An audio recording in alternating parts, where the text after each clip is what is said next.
down. Welcome to another episode of Blvdave Radio. I am your host, Old Man Logan. I am your co-host, King B. And I'm another co-host, Gas Station P. And we starting this episode out with their, you know what I'm saying? We was having an interesting conversation in the group chat, right? I don't know what you're talking about, bro. So I have to tell y'all what they are, okay? All right. P is the sexologist. Okay, I got to scroll through the you dig to get what. I'm not a sexologist. What B called himself. P is a yes, you are. I just love sex. You getting ready to do a whole sex show. You're a sexologist, man. Your bread is nasty. Like, I was looking at y'all posts, man. Y'all and B, the ever so confident media specialist, B that is. Okay, you got to get that right when you're talking about King B. Yeah, B be knowing his shit. He be knowing his shit, man. Whatever you say. I hate when he shuts me down. Like yesterday we was talking about what who we was talking about in the thing. He was In like that basketball? Yeah, the basketball. I was like, said, well, yeah, I said, yeah. well, damn, yeah, you're right. B was hitting you. Well, look for his ankles. He was hitting you with the jab. Oh, you talking about D-Rose? Yeah, we talking about D-Rose. Yeah. Nigga had 15 surgeries, Phil. This is a whole, you know what, you're right. I woke up. You were right. I said you were right. I know, but You said it was 100% mine. That's why he's capable of doing this. I didn't think about the the damn ankles though. Like, oh fuck. Because it definitely ain't physical. Because he's 4 knee surgeries in, and it's amazing that he's leading the West in All-Star votes. That's crazy. The people always loved D Rose though, man. I guess it's because He got a big following in China. So really? There's so many people in China. That's probably why he's in the league. Oh, that's good. That's definitely. Didn't know that. All right, well, I want to thank y'all for tuning in. Thank you for listening to the last episode. If you haven't subscribed yet, make sure you subscribe. We are on Spotify, we're on iTunes, we're on SoundCloud, Google Play, Stitcher Radio, iHeart Radio, and you can also subscribe to us on YouTube at Blvdave TV. All right, so before we get started, man, we had a couple of people that hit up the phone line. You know what I'm saying? Salute to y'all that hitting up the phone line. Phone line number is King B. Can you tell him what it is? 872-307-3828. All righty. Thank y'all for hitting up the line. Utilize the line, man, in 2019, okay? It's not there just to be there, all right? But I do want to thank y'all that did tune in. We got a lot of people that called in reference to Mr. Sylvester, you know what I'm saying? And we're going to get to it. It's a creep-ass name. Sylvester. Sly motherfucker. You know what I mean? But before we get to those calls in particular, let's hit up our man, you know what I'm saying, Uncle Ma. You know what I mean? He always showing us some love. Shout out to Big Uncle supporter, Ma. you dig? So let's see what he said, man, so the fellas can all, you know, let them know what's going on over here on Blvdave Radio. What up, though, fellas? It's your boy, Uncle Ma. You already know. Love the show. Love what you guys are doing. Real quick before I get into my question, your man, B. Daniels is crazy if he don't think 21 Savage's new album is dope. His whole album is dope, yo. Just wanted to say that. Real quick, I know you guys talk about, movies, sports, politics, all of these topics, but I wanted to know, can you guys talk about, some of your favorite video games that you guys are talking about right now, or guys are playing right now? As far as, I know the whole Spider-Man movement has got everybody talking. I don't have a PlayStation myself, but I definitely want to play that game. The new God of War, the whole Call of Duty thing, Fortnite. So at least like once out the month, you guys talk about, the video games that you guys are playing, or maybe like some new video games or whatever that's coming out. As always, man, y'all guys do a great job, man. I'm a big fan of you guys, so keep up the good work, man. Holla. Shout out. All right, so fellas, what's some of the games that y'all playing, man? You know, I like that because he said, you know what I'm saying, y'all bring something else to the table and maybe bring up some games. I know we ain't necessarily brought up games on a consistent basis, but we've touched on it before. So, B, you know what I'm saying, let Uncle Ma know what games you got in the PS4 right now. 2K is in there for sure, obviously. Mm-hmm. Niggas play 2K. Me and P be doing the live thing though. Oh yeah. The live thing live is definitely stepping their game up. I think next year they're gonna transform the basketball landscape as far as video games go. Yeah, I feel the same way. I think they're gonna just do something incredible because is the PS5 coming out next year? I've heard something about it. I don't know that for sure though. Well, whenever it's coming out, I think that's when they finna make it all different because the game plays amazingly great. Mm-hmm. Right. It's just the look now. You know what I'm saying? So I'm waiting on that. The body types. Right. That's the main thing. I was playing Spider-Man the other night with PJ. And that shit is fucking crazy. Yeah. Like, that game is raw as Probably hell. one of the better games I played this year. Yeah, like, I really like that game. Or last year, I should say.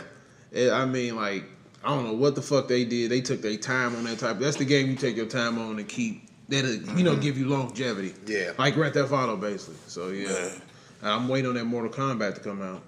Because 21 is on the thing, and he has a dope song for the intro for the game. So He on the soundtrack? He on the soundtrack for the game. So yeah, 21 killing it. G. Uncle Ma right, that album dope. But yeah, I'm an Xbox head, so I think he sound like he may be an Xbox head. He do get Xbox. I got to hit him up with his gamer tag. But yeah, that's all I'm playing is live and Grand Theft. You giving your gamer tag out to the people? Chicago Mayfield. So, Hey! Y'all on Xbox, hit me up. Get your ass beat. Chicago Mayfield. I don't play 2K. I played the other day, and I got beat by an 11-year-old by 20 points. 11-year-olds be on that. They motherfucker. play, but they play it so different now. They play it like simulation, like Yeah. we run fast, no fatigue. They don't play it the professional way like how we grew up playing it. They play that shit a different way, and it's like, can't do it. It's cheese. Everybody on 99. Right, like this shit weak as hell. I can't do it. So. Going straight to the Warriors and shooting threes all game. Right, there you go. All right, B, did you give him your gamer tag? I'm not on Xbox. I'm on PS4. You can hit me up at B Daniel Shy. All right. As for me, I'm on PS4. You can hit me up on PS4 at TazOC, TAZOC. And let me see, man. I was, just addicted to that Spider-Man a couple months ago. Mm-hmm. I just put it back in the PS4 actually not too long ago. And just getting ready to do them DLCs, man. I was reluctant to buy them. I was like, oh, man, Grand Theft give you so much content for the free. Right. And here comes Spider-Man. They want $10 for a new story. Right. It's like, oh, come on, man. But other than that, outside of that part being cheap, like, that game is fucking awesome. I haven't bought any of the basketball games this year yet, but I do play 2K. I am planning on grabbing live just to check it out and do something different. It's $9, by the way. It's $9 It's now? still $10? Yeah. Oh, okay. Well, yeah. Last time I checked, which was a couple weeks ago, it was $9. I definitely be grabbing it today then. Shit, me and B was playing Friday the 13th, pretty heavy during the summer and that's leading fun. up, what I'm saying? That was pretty cool. I don't like to play that as much no more because the kids have taken that over and, Yeah, I deleted that shit. They need to make a room for older folks. They Like, do. They really do. Because the kids are taking it fuck over everything up, and they man. just doing bullshit. Like they friend to be Jason and they clicking their flashlight to let they friend know, yo, it's some counselors over here to come kill everybody. So I just, I'm tired of that shit. My daughter was up here playing it, so I said, I guess this is a kid-friendly game now. Right. But Red Dead Redemption, all the houses. all the houses. Oh my god. I hate it now. So I had to show him, what was up though. I was Jason and I killed the whole damn room. So I felt good. But Red Dead Redemption, man, that game is awesome. That game really is making me just like, yo, what the hell are they gonna do on GTA 6? Because Right. everything they got you doing on there is just like they just took it up several notches. Did they confirm what city they're gonna be in? I don't think they A said lot nothing of, about I've the been city like just yet. scheming through this shit, and a lot of it's saying it's going back to Miami. I've seen Miami. Yeah. I've seen them going back to New York. I've seen Toronto come up. I've seen China come up. Not China, but Tokyo. They've done New York that'd be twice crazy. already. Yeah. So they were saying they might return to that. They might shit go back to Then London. what was the other one? Senate. What was what? It was in San was- Andreas yeah. already. So It was only them. It was only GTA 5 Miami, is New basically York. San Andreas. Right. yeah. It's only them three. So I know people was trying to throw Chicago in the mix. You know what I mean? If they could pull that off, that would be awesome. that shit gonna be easy to us. Watchtower. We gonna know where to go. Watchtower. Was it not Watchtower? Shit. What's Watchdog? That shit was Watchdog. trash. Yeah. They messed up Chicago bad on the game. That was not a fair representation. But yeah, man. Shit. What else I'm playing on there? I played God of War. I haven't beat that yet, and that's awesome. That looks great. They doing a movie for that too. Yeah. They are. Yeah, I forgot who the person was. It's I think it's Josh Brolin. Really? Supposed to be. That would be I think. I'm interesting. not sure. So they I just think got it was him doing all the the I'm monsters. surprised they ain't got Right. Dwayne in there. Who you tell? But yeah, man. So Uncle Mike, thanks for that question, broski. We will try to make sure we inject some video games in there, man. See if we can get some video game listeners in the mix. All right. Oh yeah, and I just started replaying Mafia 3. Really? Shit, Since we was talking about it. how's the second take going? I like it a lot more now than I did before. I don't know why. Damn. Hey, the main character made me get my jacket, man. So, I might go back and buy it too. Yeah, so. all right, so thank you for hitting us up, Uncle Mark. Continue to support us, brother. You know what I'm saying, and keep being a good dude, genuine dude, right there. All right, y'all ready to get into the slander now? Let's go. Because Mr. Sylvester got Everybody. a couple man. voicemails in the midst. So, all right, we're gonna start with this first one right here, and let's get the response from there. Hi. So this is regarding the surviving R. Kelly situation and the whole Jay-Z thing as far as him dating underage women and all of that. So I think the best thing that we can do as human beings, right, because we're not perfect, is try to restore balance. So what that means is, right, we're going to have some shit on one side, and we're going to have some injustice on one side, and on the other side we're going to have some justice, right? We need balance. That's the best we can hope for. So it's like, what that means is we're not going to catch everybody, right? It's like, I liken it to you getting caught doing something, and your mama beating your ass for it, and then you crying, telling her, you know what, my sister, she was just doing that the other day, blah, blah, blah, right? And depending on the type of mother you had, she might have still went back and whooped your sibling's ass too, based on what you said. Or she might be like not worried about that because that's not what she's confronted with. She's confronted with the fact that she done caught you doing something and she need to beat your ass for it, right? So that's how I feel about the R. Kelly situation. We have caught him repeatedly, back to back, doing certain things, and so he needs to be punished for that. That doesn't mean that what other people are doing, or it doesn't mean that they're perfect if they haven't done things as well, like Jay-Z and other men or women, right? What that means is this is what we are confronted with right now, and so we have got to make an example out of him. Fierce. Very. Very. Don't know who that was from, but thank you for calling and leaving that voicemail. That was a good analogy when she talked about the siblings and the kid and not being concerned. Because that's a common occurrence. Like, for example, like Kobe Bryant, when he got caught cheating, he was like, oh, well, Kobe, Shaq did it too. You know what I mean? Right. We not talking about Shaq, man. We talking about you. Yeah. We right here with it. Like, Shaq is not even relevant right now.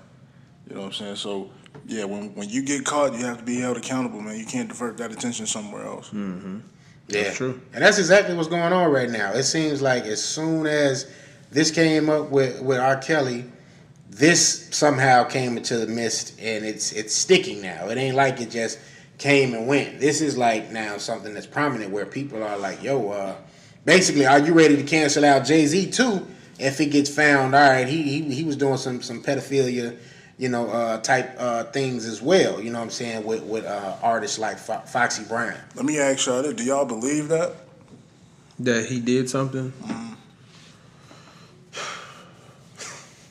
What I want to say is I have like different solutions on what this shit is, because it's like I'm really starting to feel and not fully believe, but just feel that this Illuminati shit could be real.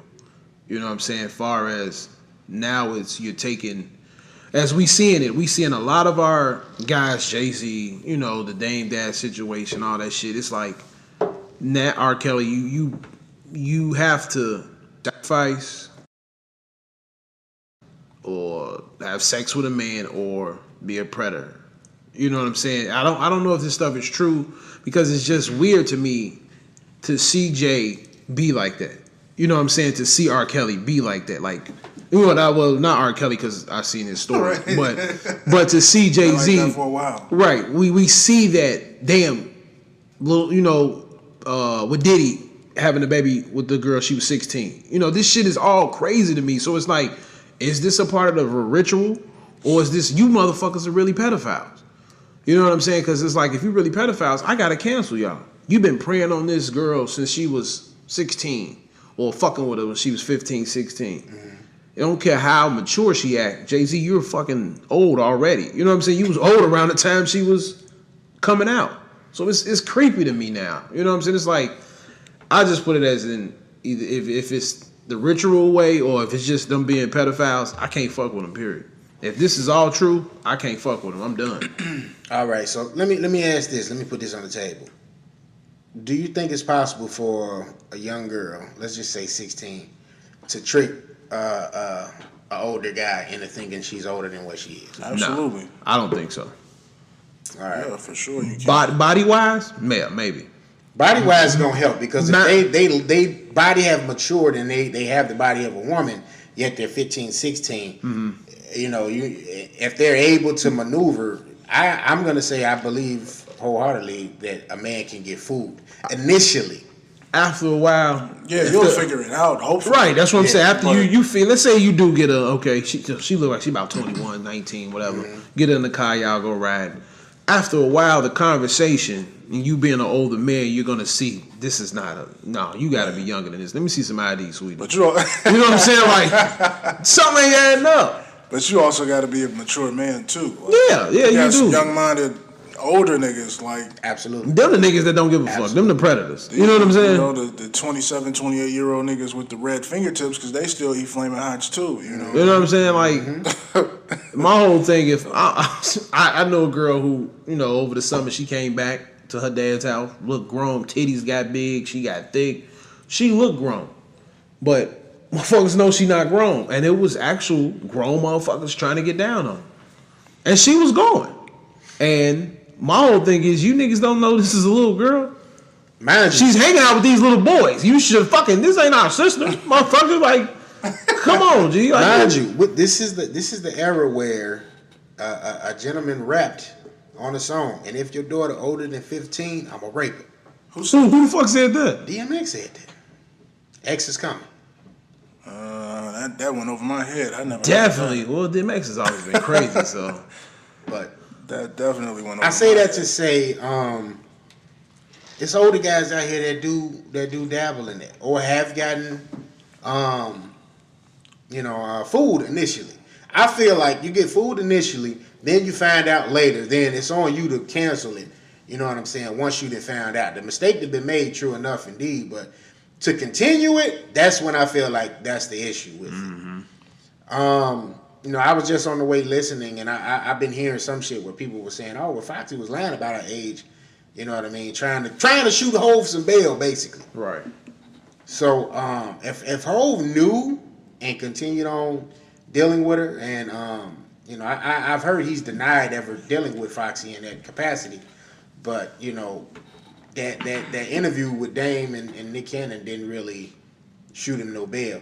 And I know that's a topic for later on, so we'll touch on that once we touch that topic. I wanted to say another thing. Damn, these niggas are really creeps, because if you remember Belly, guess who was sucking dick at 16 in the car? Mm-hmm. Vita. So this is some shit that they know, that they, Yeah. That's why I don't try to sit here and act like, oh, it's out of the realm of reality, because this shit has been going on. I'm not trying to shoot these guys no bail. They creeps. They've been creeps. Yeah. You know what I'm saying? But you got people out here defending R. Kelly that say, yo, these girls fast as hell, woo, woo, woo. Like, okay. That don't mean you should fuck them. You know what I'm saying? Like, you know what I'm saying? And it's a lot of mothers that's doing this that have daughters. Mm-hmm. And that shit is still kind of crazy to me. Growing up young, I thought DMX, I'm young already, so I'm thinking they like 20-something. Not even paying attention to the fact that, damn, she was 16 sucking his dick in the car. Yeah. You know what I'm saying? Like, that was something cool to do. This is on a movie, yeah. And then this is a whole film. Granted, she's older than that, but she was depicted as a 16-year-old. Yeah. Which is crazy. I didn't even peep that until we just had the discussion. Right now. That shit, man, this shit is foul. There's a lot of that out there. And I feel like that entertainment industry, I feel like that shit happens a lot. I feel like it happens a lot. You can't tell me, you know what I'm saying, these guys wasn't in Beyonce face when they first came out. Destiny Child first came out. They was, 16, 17, whatever? They said she was all up in her face. Yeah. And I hate to, I even hate to say that shit about my man. That went on, and it is what it is, man. Yeah. But it's something that now I think this era is like really, trying to put an emphasis on it. Whereas, a decade before, it wasn't looked at in the same light. Right. You know what I'm saying? But that's that caller. Thank you for calling. I think we got one more, maybe two more, but let's play this other one in regards to this R. Kelly situation. So there's rumors coming out about Jay-Z messing around with young ladies as well, specifically Mary J. Blige. Oh, my bad. So there's rumors coming out about Jay-Z messing around with young ladies as well, specifically Mary J. Blige and Aaliyah. So now we're gonna take down the king of R&B and the king of rap. All right, so that kind of goes to what we were just talking about with Jay-Z. He brought Mary J. Blige into the mix. Now I don't think Mary J. Blige was that much younger than them guys, so I don't know about that. I'd have to go and do some research on that. But Aaliyah, though, a lot of people don't touch on that. But there was this big rumor that Jay-Z was dealing with Aaliyah first, and the real breakup occurred because once Jay was done with her, that's when Dame slid and tried to get with Aaliyah and got with her and was going to marry the girl. Unfortunately she passed. But that's weird too. It's a pattern again with Hov if you tend to believe this. As far as now, Hov didn't mess with Aaliyah when she was 14, obviously. Right. She may have been maybe 17, 18 around this time. Right. You know what I mean? So that ain't as creepish as the R. Kelly shit, but still a guy in his middle age, middle 20s, late 20s, dealing with a much younger person. So. Are we ready to cancel Hov if we find this shit out? If he did the shit, I'm done. Absolutely. I'm done with Jay. Yeah. You have to keep that same energy, bro. Yeah. I hate R. Kelly, but Jay-Z, I'm gonna hate you now. It had me thinking like, why did these two artists join forces and like create that shit, and they're both into the same shit? Yeah. You know what I'm saying? Was this like? That's why. Was this album like almost about Aaliyah? Like. That's why Dame was so. It just opens Pandora's box, man. That shit is so. This is crazy. And it's like, I don't know if you could bring race into this per se. You know what I'm saying? As far as this thing being strategic, as far as who they want to bring down, R. Kelly ain't really did nothing for the culture in the manner that Hov has. So losing a Hov right now, I don't know. That's gonna have a huge impact. That's kind of debatable. R. Kelly. He's pretty significant. In regards to what though? Like Hov has done Tidal, he's done Rock Nation, where he even briefly was part of an ownership for a team dealing with sports players. He basically showed people, you put your mind to it, you can do it. And he's tried to put some positive stuff out there too with 444. You know what I mean? To give another light to what's going on. Now, not to say Kels ain't gave us I Believe I Can Fly. That's what I'm saying. You know what I'm saying? Pretty much the most inspirational song of all time. Yeah. Yeah. But when I say he ain't done what Hov did, I mean in those manners as far as business-wise. But for a guy to have amassed a fortune at one point of $150 million and to now be basically worth $1 million, that kind of tells the tale about him as well. That shit crazy. So we just got to sit back and see how this stuff unfolds. And then, like P said, Diddy with Misa, you know what I'm saying? His first baby mama, she was 16, but I think he even said she tricked her before, if I remember correctly. Back in the Source and the XXLs, I used to read them things. She tricked the Bible. Did he? Yeah. As far as lying about the age.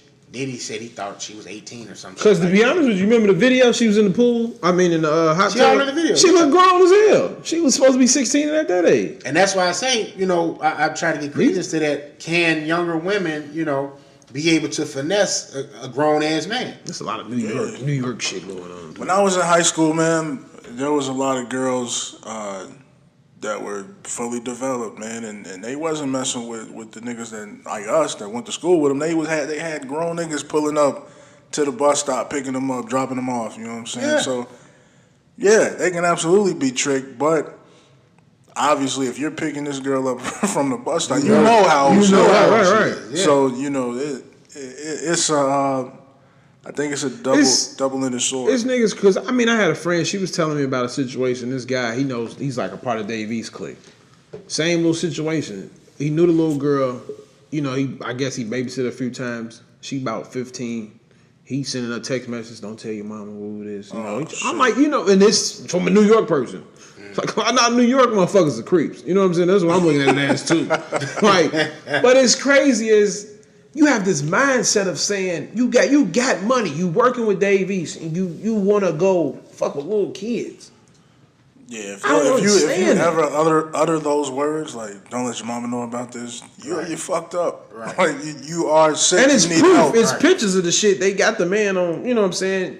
This era is a deadly era to even be trying to do nothing nothing in this era. Because they can screenshot that shit and you done. You can't. You done. Nothing. So it's right. It's better to just be on the side of right. Screenshot the shit. You could delete that shit. They can find it, pull it up, and use it That against too, you. yeah. You just have to be yourself. You know what I'm saying? And if you, it's better to be on the side of right. If you cheating on your wife, you say, baby, I'm cheating on you. You just, because everything you gonna get, especially being famous, you gonna get caught.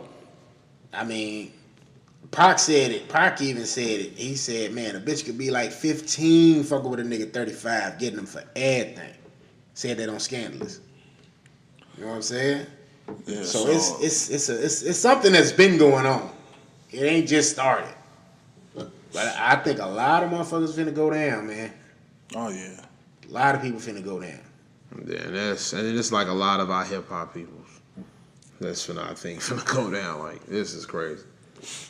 Because I forgot what I was watching, but like, you know what I'm saying? You'd have these artists that'll be dealing with young girls and be like, oh yeah, we'll bring them to the studio. She could sing this hook for us. She could be whack as hell singing, but they're gonna bring her into the studio with the hopes of smashing that.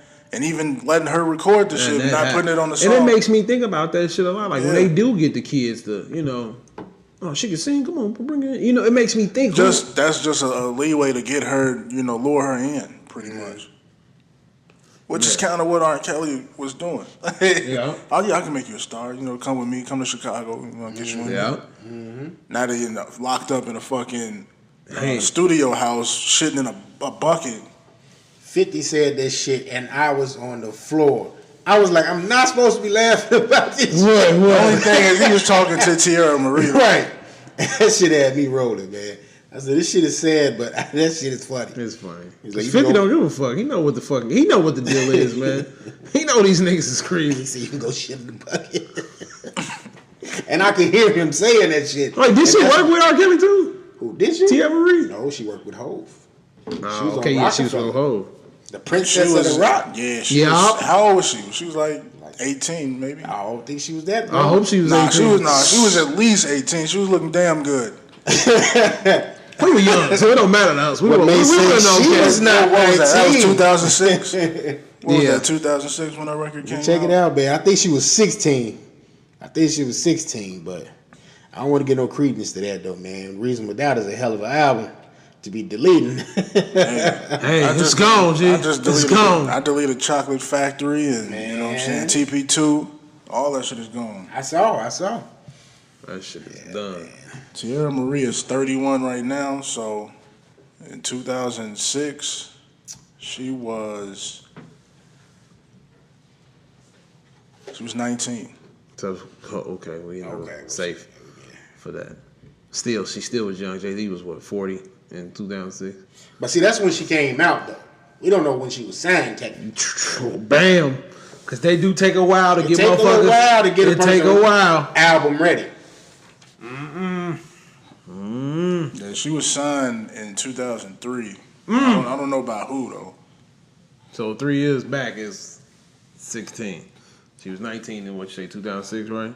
Oh, she signed to Jay-Z at 16. She signed to Def Jam. This shit crazy. All right. We're single, y'all. Yeah, I got a soft spot for females from Michigan, so. But That's all the calls. We got one more. That's all of them, man. So I definitely want to thank everybody for calling. You know what I'm saying? Giving us some of your perspective. And make sure y'all just, say who you are next time and where you're calling from. But definitely, thank you. I mean, at this point, I'm just glad you're calling. Hey, absolutely. That's why I ain't trying to complain. Calling crazy shit. At least you're calling.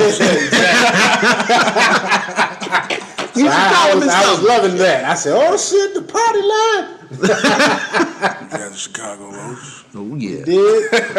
All right. So with that being said, fellas, y'all ready to go ahead and get into these topics? Yeah, let's go ahead. Should I still get into this part? I mean, we ain't really touch on it in the so really. you go ahead with music. It's just ridiculous looking at this. All I see is Robert. Everything Robert. And I'm a music man. We miss Robert. We miss Robert. Okay, start off. R. Kelly is under new investigation in Georgia and Illinois after the surviving R. Kelly aired on Lifetime. Kim Fox is dropping the hammer on his ass. Hammer, boy. Getting him. The lawyer, assistant of publicist of R. Kelly all quit. Wow. Chicago studio claims he's behind $80K on rent and will be evicted if not paid in the next couple of weeks. So you know what that means. Mm-hmm. They finna go search that house and see what's in that motherfucker. They said, because his birthday was this past week, and he had a couple celebrations. He was performing somewhere, and the girls were front row. Yeah. Yeah. Talking about what they say, take me hostage. Really? No, I'm talking about the girls that he have hostage. They were at the show in the front row. Yeah.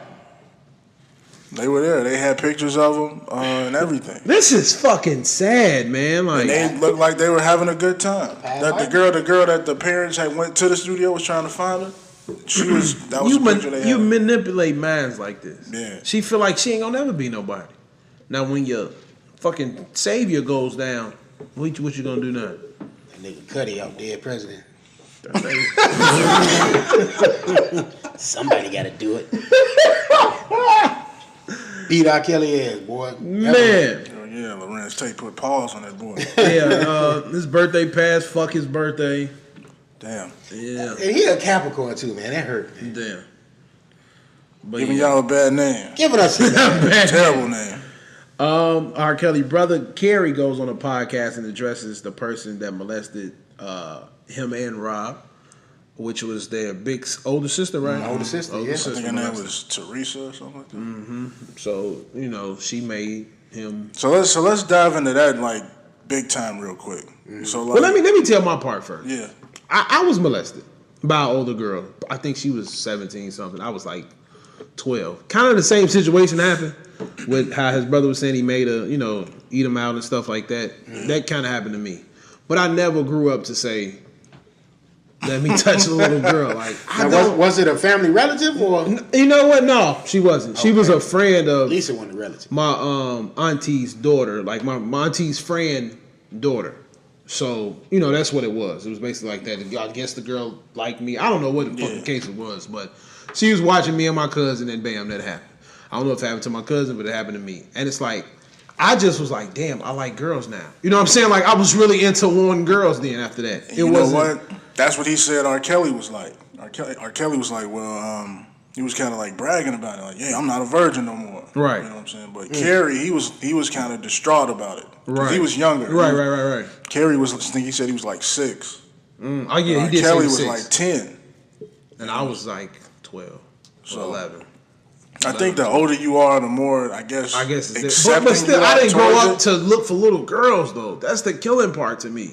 You know what I'm saying? Like, I just don't understand what is you blame. You want to use that as an excuse, but what makes you say I want to go to a little girl, a girl younger than me? You know what I'm saying? She's 15, 16. What makes you have that in your mindset? I mean, I guess because it happened to you. I don't know, but with me, it was like, no, I want older women or just women. Period. Around my age, I never said, damn, I want to do this to somebody else. I don't think it's a cop out. I think it's what led to him becoming the monster that he is. But instead of him, being like, yo, I was, raped, blah, blah, blah, like, trying to find some kind of way to cope with it. Right. He like, hey, this a badge of honor almost. Yeah, if he was bragging about it. Wore the coat. So it's like he just ran with it from there. Was like, I guess in his mind, he said, all right, well, messing with younger, you know what I'm saying, women, you know, the way she messed with me being a younger man is acceptable. And what I was getting ready to say something about that. I want to say it was a point in time where getting with the quote unquote older woman when you were younger was a thing. Mm-hmm. Like we talk about the Sandlot a lot, right? Yeah. And what was little man's dream just to get with Shorty? That was the swimming instructor. Yeah. You know, the lifeguard. Oh yeah. And she was so much older than him. And how did that movie end? Oh, he ends up getting with her. That's still some creepy shit. Cause he was 10? She's 16? 17, whatever. I don't remember if they ever divulged her age in the movie, but look at the thought process behind that. Mm-hmm. Yeah, and I mean, like at least with R. Kelly's case, like he couldn't pull that shit on women his age. You'd have to go after young women who are more impressed with, his celebrity and the money that he has and the power that he has, so that he can push that on them, right, and use that as collateral, almost. To lure them in, so. And I think it's some cheap shit too, because with an older woman, you're gonna have to buy her some shit. Yeah. You're gonna have to do this for her, do that for her, pay a bill. Exactly. Whereas with these older woman, yeah, no, if you R. Kelly, well, at least one. Oh, you said if you R. Kelly, yeah. Oh, somebody just and you want to do this bullshit, they just want dick from us. Shit, if you willing to trick, they'll let you pay a bill. True. You know what I'm saying? But to do the bullshit he's doing, pissing on them, like an older woman gonna want something from him. Now, granted, he gave the girl some money or whatever, but that don't make it right. I ain't trying to say that, but with them younger girls, he probably was just able to have his way with them, and that be that. Right. You know, so that the sickness it's still a sickness that led to him becoming that, but it still ain't no excuse. Yeah, it's definitely not. And the whole family is messed up, man. Yeah, because this was his sister. Like, we ain't really unpacked that. Like, and it's like, where did that come from with her? This is the sister. And they said she has a daughter, and she had left her house and went to Carrie's house to stay with him. Mm-hmm. And he said that she was doing some weird shit, like, the daughter? Yeah. She was trying to come on to Carrie? Yeah. Wow. Like, basically, like... That's some old... He said it was just like some odd shit that she was doing, like how she would dress around the house. Right. And he'd be on the phone with females. She'd like damn near have an attitude. Wow. Like, he said it was some weird shit. If y'all ain't see that interview, make sure y'all go check it out. I forget who conducted the interview. I think her name was Tasha K or something on YouTube. Mm-hmm. Check that out, man. It's like an hour-long good interview. That's great. He get into like some pretty hard details. All right. Grandmaster Flash says R. Kelly is his friend, but he will not play his music. Can you do that? Can you think you still want to be his friend? Yeah, I don't think that's possible. I think I don't. You got to draw a line in the sand, and you got to stand on it. Yeah, I feel. Like, how could you be his friend but not play his music? Like, we cool, but I ain't playing your music. I can't fuck with you. Period. I hold the way you should. Out the woodwork claims with Jay-Z and his pedophilic tendencies have surfaced. Rumors claim that Hov took Foxy Brown's virginity at 15 and signed her at 16. And I think that's a word that I made up. Pedophilic. Because I was reading. I went through it. It's a word. Yeah. Because I'm like, I don't want to sound stupid right now, but I'm sorry I had to put that pause. Yeah, no, it's just word. But yeah, we was just talking about this, so it's like, yeah, well, we gonna probably have to cancel Hov out if this shit comes out true. If Foxy comes out and say this. Let's put that in perspective, though. Like, I heard she came out and discredited. Foxy wasn't signed to Rockefeller. She was signed to Def Jam. Right. But he could have, like, y'all signed this girl. He could have did that.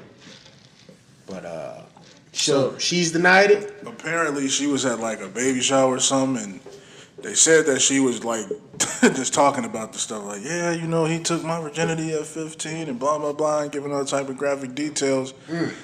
And Foxy came out and said that's absolutely false, and whoever's putting that shit out there, you're going to hear from my lawyer.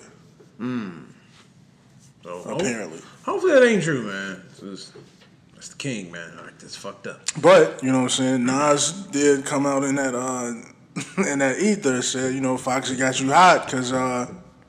kept your face in it. Damn. So I don't know. I thought Foxy was grown that whole time.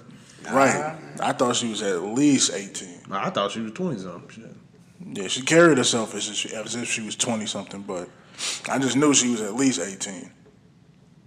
Man, everybody's sick. Who made the video? All them motherfuckers are sick. That being said, Heaven, I Need a Hug 2 coming soon. You see anybody out there willing to embrace it? That shit dumb. Shine out. And y'all motherfuckers gonna play it again.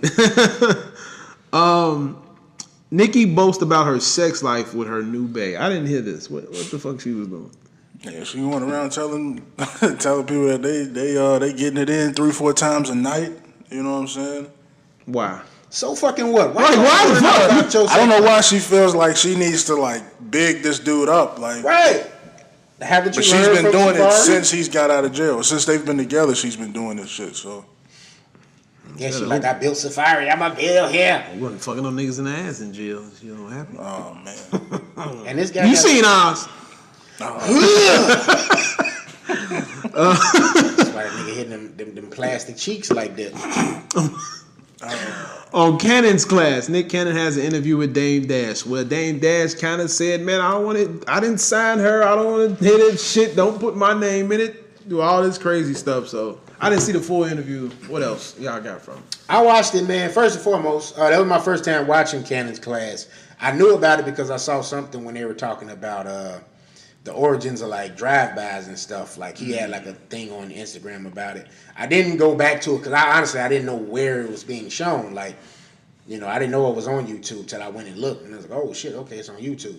But I thought it was a good interview. It was somewhat of a different stance from Dame this time around because he's kind of pulling back the curtain, if you will. Mm-hmm. He hasn't really done that when it comes to these kind of scenarios, and really like gave a real spiel on how he felt about the Aaliyah situation and Hove, and you know, dealing with this cat in a perspective. No, mine went out a little bit too, and it was interesting. It was interesting to say the least. Mm-hmm. I will say I've always, you know, admired Dame as far as being a businessman and being part of their clique, and you know, having something to do with the creation of Rockefeller Records. So I don't think the guy's lying about it. I think he's played his role. He's probably a little bitter that he's not involved like he was beforehand. But probably I don't think he's lying about anything he said on there. How do you feel about Nick Cannon doing this show? Like, do you feel like he's trying to make sure everybody get out their own clear, they can speak what they want to speak, or do you think he's kind of okay, you did it, or you did it? You know, like he's just pointing out fingers to people who may have been a part of something that happened, like the problem with R. Kelly and Jay-Z and shit like that. Or do you think it's just, I want you to clear your name? Yeah, he never really point the finger. He just kind of like open up that doorway so that you can clarify. Right, you know? Right. So he kind of like draws it out of you, opposed to like pointing it out and then making you elaborate to it. Right. So, but the way Nick Cannon, I'm gonna say it again. I'm a big Nick Cannon fan. Been a fan of Nick Cannon since he was on Nickelodeon. Mm-hmm. I like Nick Cannon. And I guess you could say this is a rebrand of Nick Cannon. I like this version of him too. You know what I'm saying? So the show itself is a great show. He's real enlightening. As far as the Dame Dash situation go, I guess they kind of cool. They real cool with each other. So I guess that's why Dame was a little more open with him. Yeah, to, you know, give him a big spiel and not be too defensive about it. So. Yeah, I feel like I ain't gonna front, man. I thought Nick had a little corny sauce on him initially. You know what I'm saying? And I just got to be honest because of how he was being, you know what I mean, presented to us initially. I was never a fan of Gigolo. I was never a fan of most of his music that came out. And, you know, they had his hair flat ironed in the video and shit. I thought it was trash. But,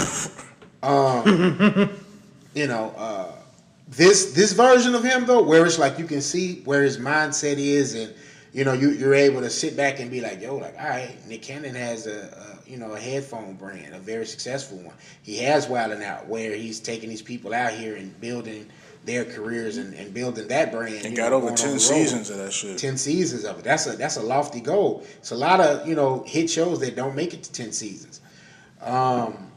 So I really enjoy this version of him where he's able to be a little introspective and you're able to see where his mind is a little bit more. But initially, yeah, I did think he had a little whack juice on him, man. And I might have had a little salt on me, just mad, like, yo, why he in that spot and I ain't? You know? But that just come with age, I'm able to admit something like that. He's just a bad actor to me. He's a cool guy. I liked him in I Drumline. think he's a good actor. I'm going to check out that movie B was telling us about. Don't check it just out. so I can see. You watched it? Don't give it no support. It's terrible. If B said Michael Morris is good, goddammit, you can't. Nah, I'm just playing. Nah, I remember seeing that movie. It was a decent movie. It wasn't like he deserved an Academy Award, but it was a good movie. B just really supports Nick Cannon. But even with that though, he's an executive producer of movies. Yeah. Like, you know, He's on his job. Nick is a boss, and it ain't really just to say that to try to jump on a coattail or nothing. It's just, yo, you really have to respect what Nick Cannon has done. Like, it's a reason Nick Cannon was able to pull Mariah Carey. Like, you know, the women he was dealing with, Selena Banks, I think that's her name, used to be a Victoria's Secret model. He was engaged to her. I think he even dated Chili for a little bit from TLC. Mm-hmm. That's how people used to do Hammer. They used to call him lame. And who said Too Short? Said Too Short was like, man, Hammer will beat your ass. Keep thinking Hammer a fucking lame. Yeah. Hammer out, he know what he I've heard doing. that from multiple sources. It's like Hammer out here making his money, but thinking he a lame, he gonna beat you. He is from Oakland. He ain't no fucking punk. So I feel the same way about Nick Cannon. He know what he doing. He making his bag. He be corny. He don't give a fuck. And it's kind of what I said about LeBron too. He's got to this place where he's amassed his money, his fortune, and you know his businesses and companies where you know he doesn't have to take a check from anybody. He can rely solely on what he has going on, and he's able to speak his piece. Excuse me. So big shout out to Nick for Cannon's class. Y'all plan on watching more of it? Yeah, I'm definitely. I like it because it's bringing different people to the table. You know what I'm saying? Like Dame. Whoever else he may have, it's bringing different conversation, different people. I like that. I don't want to see the same. Oh, here comes Kodak Black. Every other interview do. Right, we get a chance to see different shit now. Yeah, he more so brings on like intellectual people that he can have like an intellectual conversation with. So this is more of a philosophy class than anything. Right. Usually, I think this specific one with Dame is different than the prior ones, but it's usually more like a philosophy. Spill. So what did y'all take away from what did you finish it, B? No, I got like 20 minutes left. Okay, but from what y'all did see then, what would you ultimately think you're going to take away from this particular interview? Dame been saying the same. He's been preaching the same sermon for the last 10 years. So it's one thing in particular that stood out to me was when he talked about Flex. He talked about how Flex has been in the same seat in the same studio for the last 30 years and ain't really progressing the culture like he should be doing.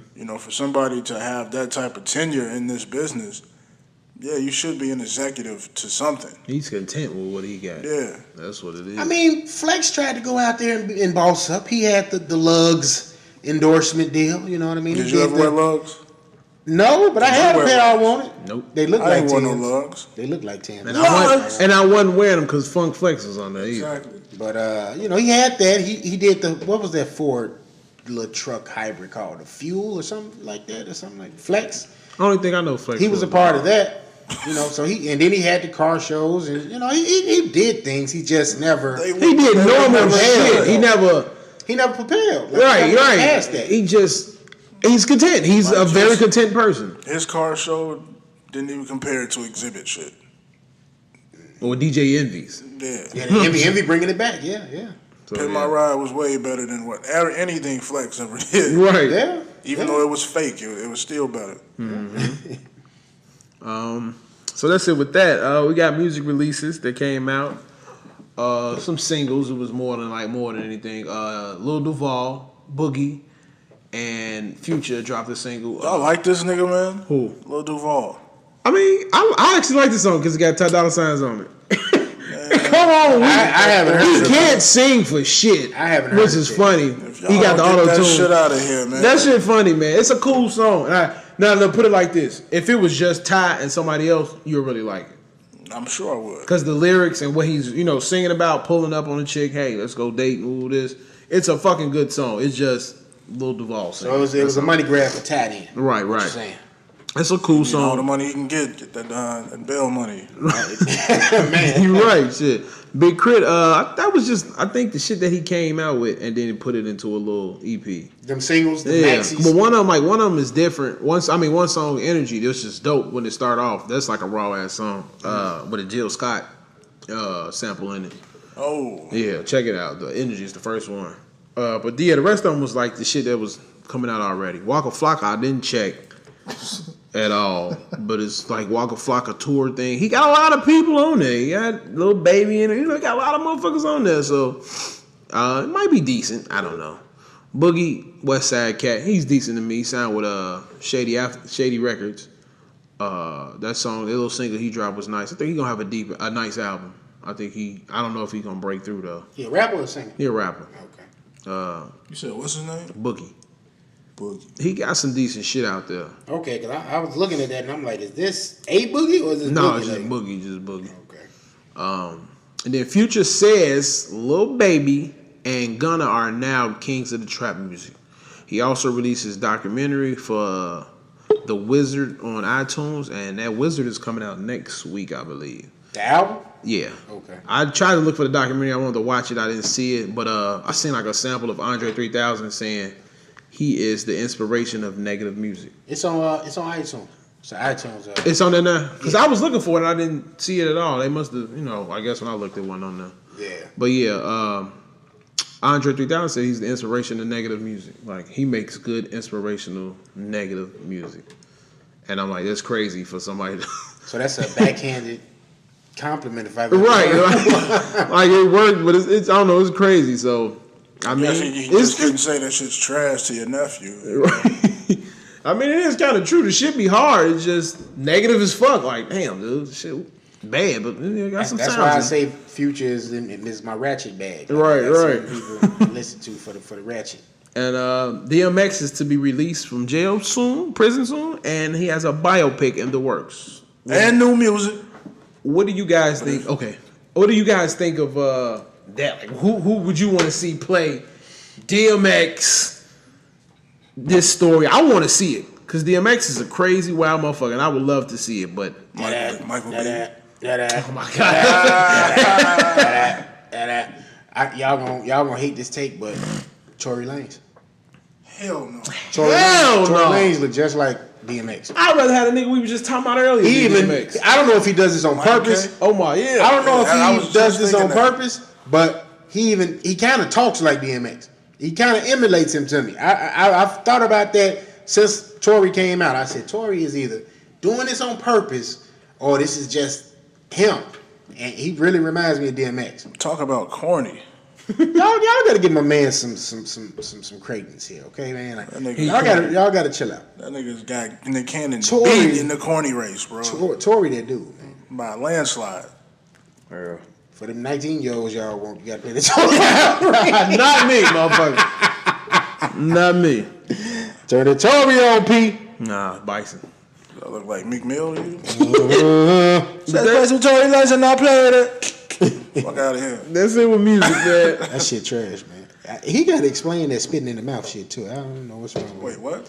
You ain't hear about that? That's gonna be talked about on Late Nights with the... No, that was on Championships. No, I'm saying that's gonna be talked about. Spitting in the mouth. That's gonna be a topic. Wait, what are we talking about right now? That was in the Meek Mill. That was in the Meek Mill song. Meek Mill said that. I saw it tweeted. I didn't hear it in the song. Yeah, it was in the I song. can't remember what song, but he said he let her spit in the mouth. He probably let Nicki spit in his mouth. Yeah. You know. I'm just saying. Would y'all let a girl spit in your mouth?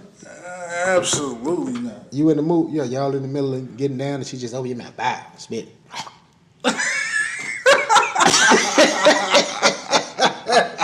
bitch, get the fuck off me, man. Excuse me, listeners, for saying the B word, okay? Why did you just turn me down? No. Yeah, we might be fighting after that.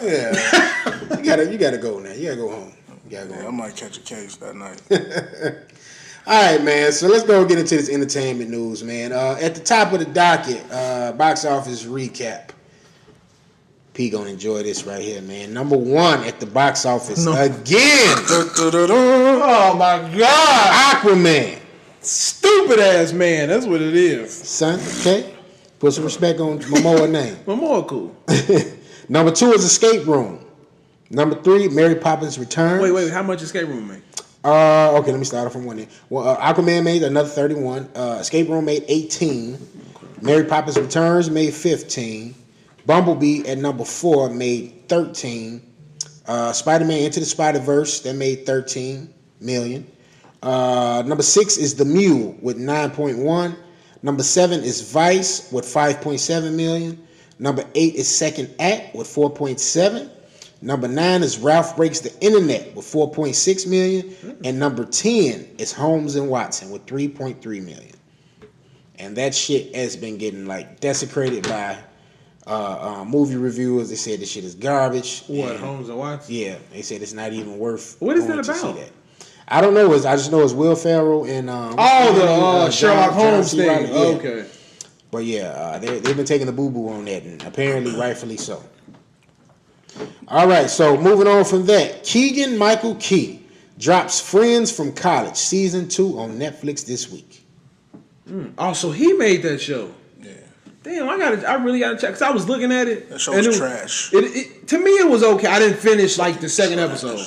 It is? Is that bad? I'm gonna watch it. I've never watched I like Keegan. What's it about? I've never watched it. I'll tell you this. If you like Friends, you probably like this. It's dry as fuck humor. Yeah, I can get that from it. I don't know if I finished watching. I think they're just friends from college and they all hook up and hang out and shit like that. I've never watched it, so I didn't even know that. You're not missing anything. I'm going to check it out. All right, The Last Laugh is featuring Chevy Chase. Stand up? Chevy? No, this is a film. New Netflix film. So.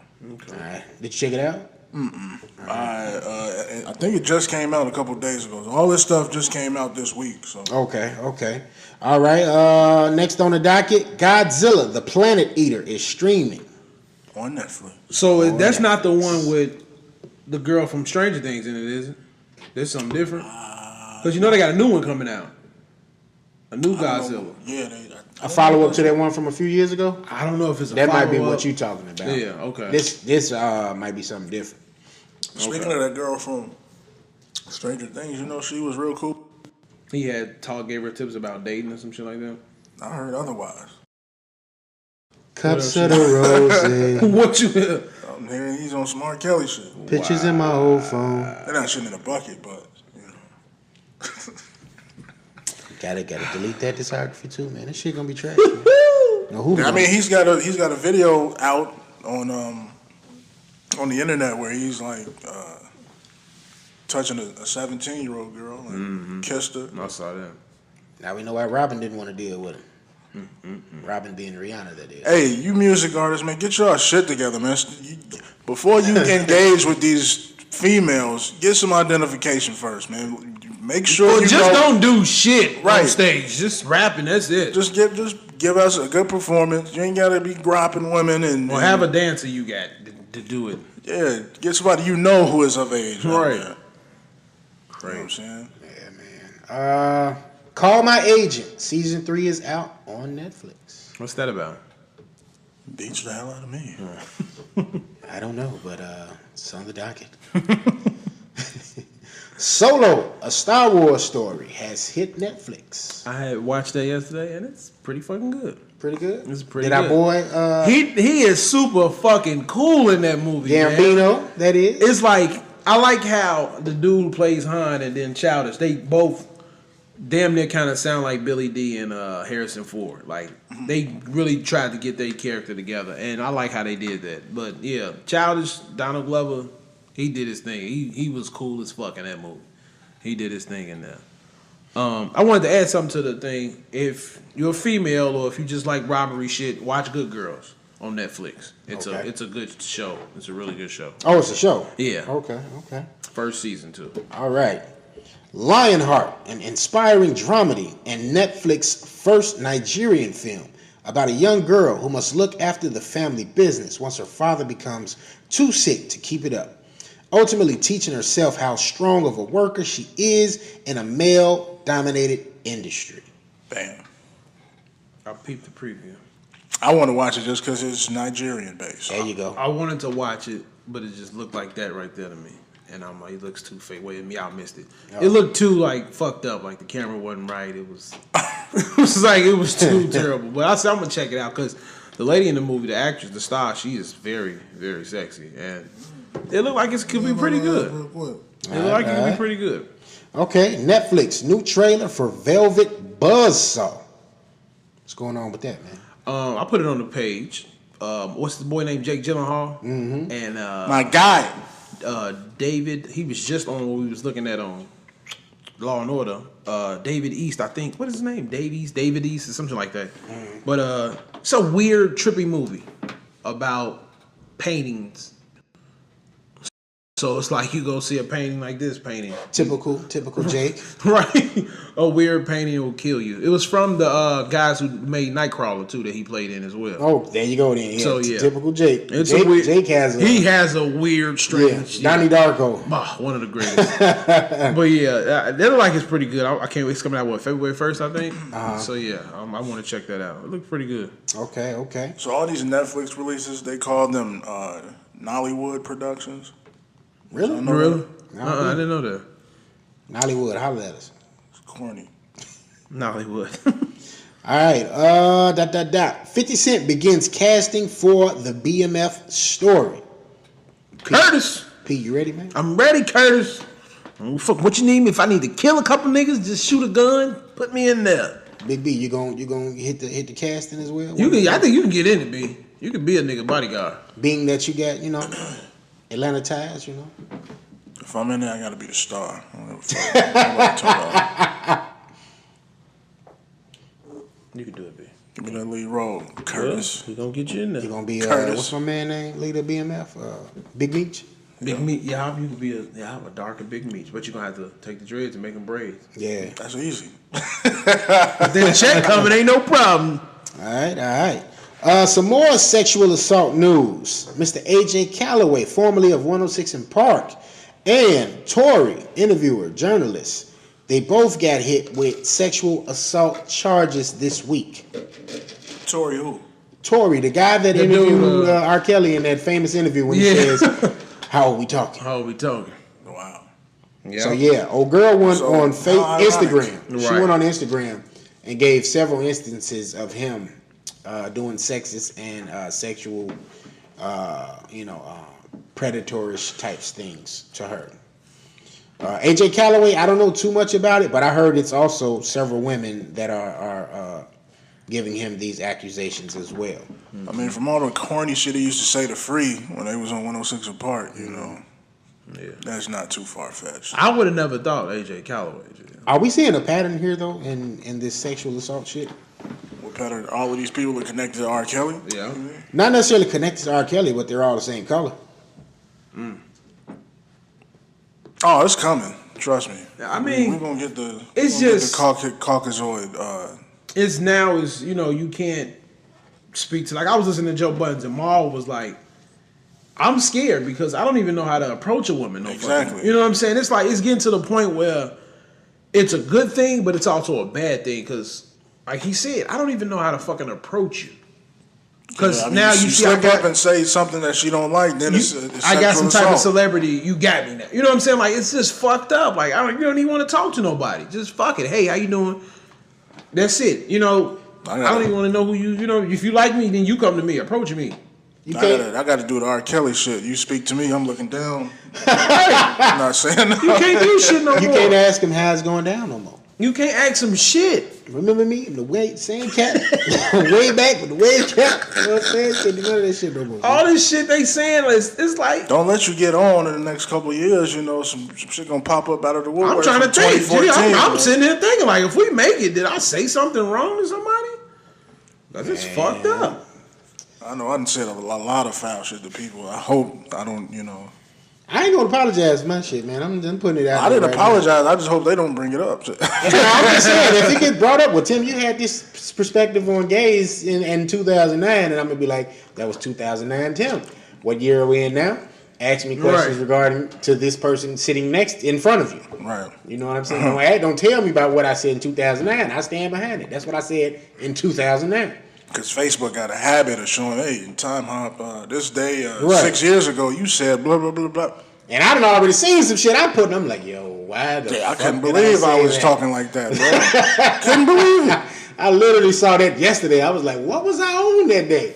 Seriously, I was on one. My homies be screenshotting comments I done left under pictures from 7 years ago. Man. And You gotta really delete every fucking thing right now. Like, where's that picture at? Link me to the picture. as soon as we get that call, start over. Gotta hire somebody just to go through all this. Swipe all this shit out of here. Oh man. Man. All right. Is it true? Eddie Murphy gives the green light to make the sequel to his classic film Coming to America. Craig Brewer, who's known for writing and directing the acclaimed 2005 musical drama Hustle and Flow, and the modest success 2006's Black Snake Moan, is set to direct this piece. My favorite scene of all time is in Hustle and Flow. When he was making the beat. That's you. When he was bouncing around? White boy was making the beat. DJ Qualls, he was trying to come up with the sequence. Terrence Howard was standing over him. Get it, right there, yeah. Then he sped it up, had it going, and motherfuckers was going nuts. I was going nuts with him. Was it the Whip That Trick song? Yeah. It was that one over there.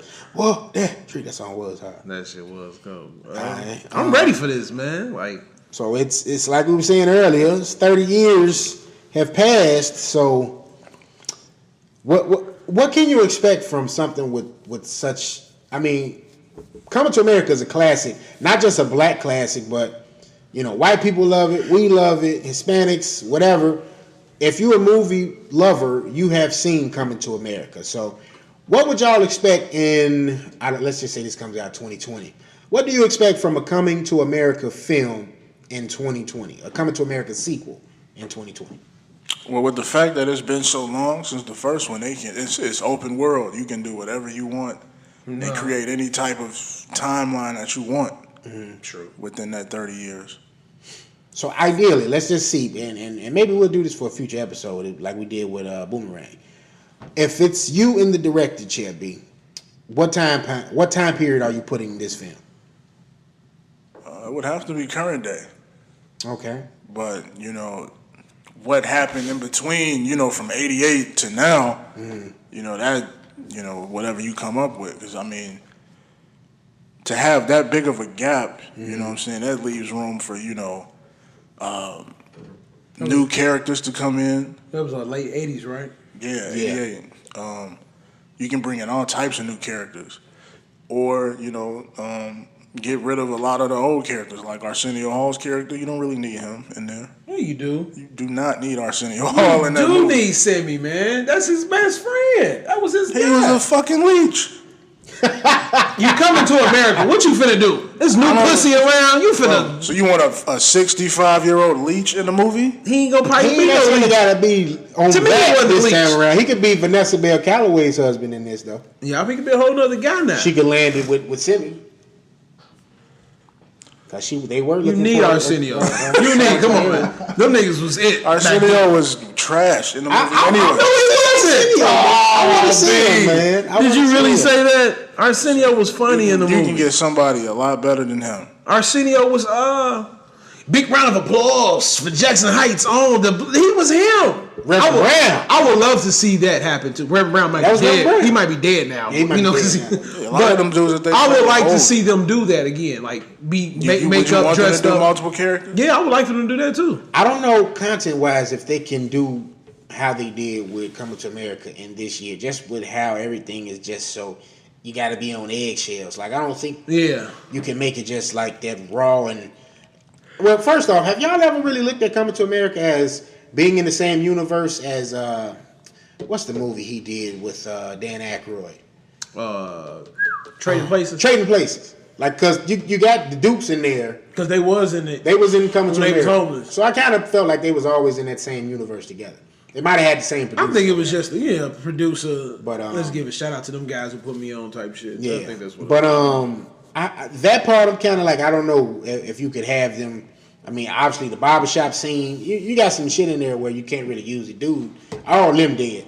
Right. But Pete, what about you, man? What timeline would you go with? I would say 90s or now. Okay. In the 90s and now, due to the fact that I kind of want to see the old kid. I think they'll still be alive in the 90s. You know what I'm saying? Like Randy Watson and all them. And if it's now... Randy Watson wasn't that old in the movie, though. No, he wasn't. I meant to say the other. I can't remember the guys from the barbershop name. Like, them Yeah, dead. that's what I said. I was like, in the 90s, maybe they still be He'll beat Joe Lewis's ass. But, yeah, like, and then now it's like, well, McDowell's then took off where they at now. Where's Buddy with the Soul Glow? Where his family go with They got a real McDowell's in Queens now. Right, so it's like, I You don't see, but that's what I'm saying. Like, you don't need that dude, the Soul Glow nigga. You don't need him. You do. You don't need him. He's irrelevant now. Depending on how you tell the story. This girl got taken. He's irrelevant now. Depending on how the story can go. Because the nigga was, remember, the nigga got with the sister at the end. Who? When the raining, he was in the back in the rain. She opened up the door for him, and she was like, "Oh, let's take these wet clothes off of you." So now you can use them as. That's true. You know what? You fucked my ex-man. You know, depending on how you want to go with the movie, you can still use them. Yeah. You know what I'm saying? Everybody to me, they don't have to be integral characters, but they can be in the movie. Though. They can pop up. They ones that would still be alive. Is that dude still alive? Eric LaSalle? Yeah, he's still alive. Yeah. He's still active. I mean, you know his name, Tim. Well, he's pretty popular. Well, he ain't gonna say popular, but he was in ER. He was in. Oh, damn, he sure was. He was just on How to Make It in America a few years ago. Damn, he sure was. He was in ER. So yeah, you know they can make an appearance. You know, that's my only thing. Like they ain't gonna really be able to get gritty as far as comedically the way they were in the 80s. You know what I'm saying? A lot of these people they could bring back. I ain't gonna lie to you. Yeah.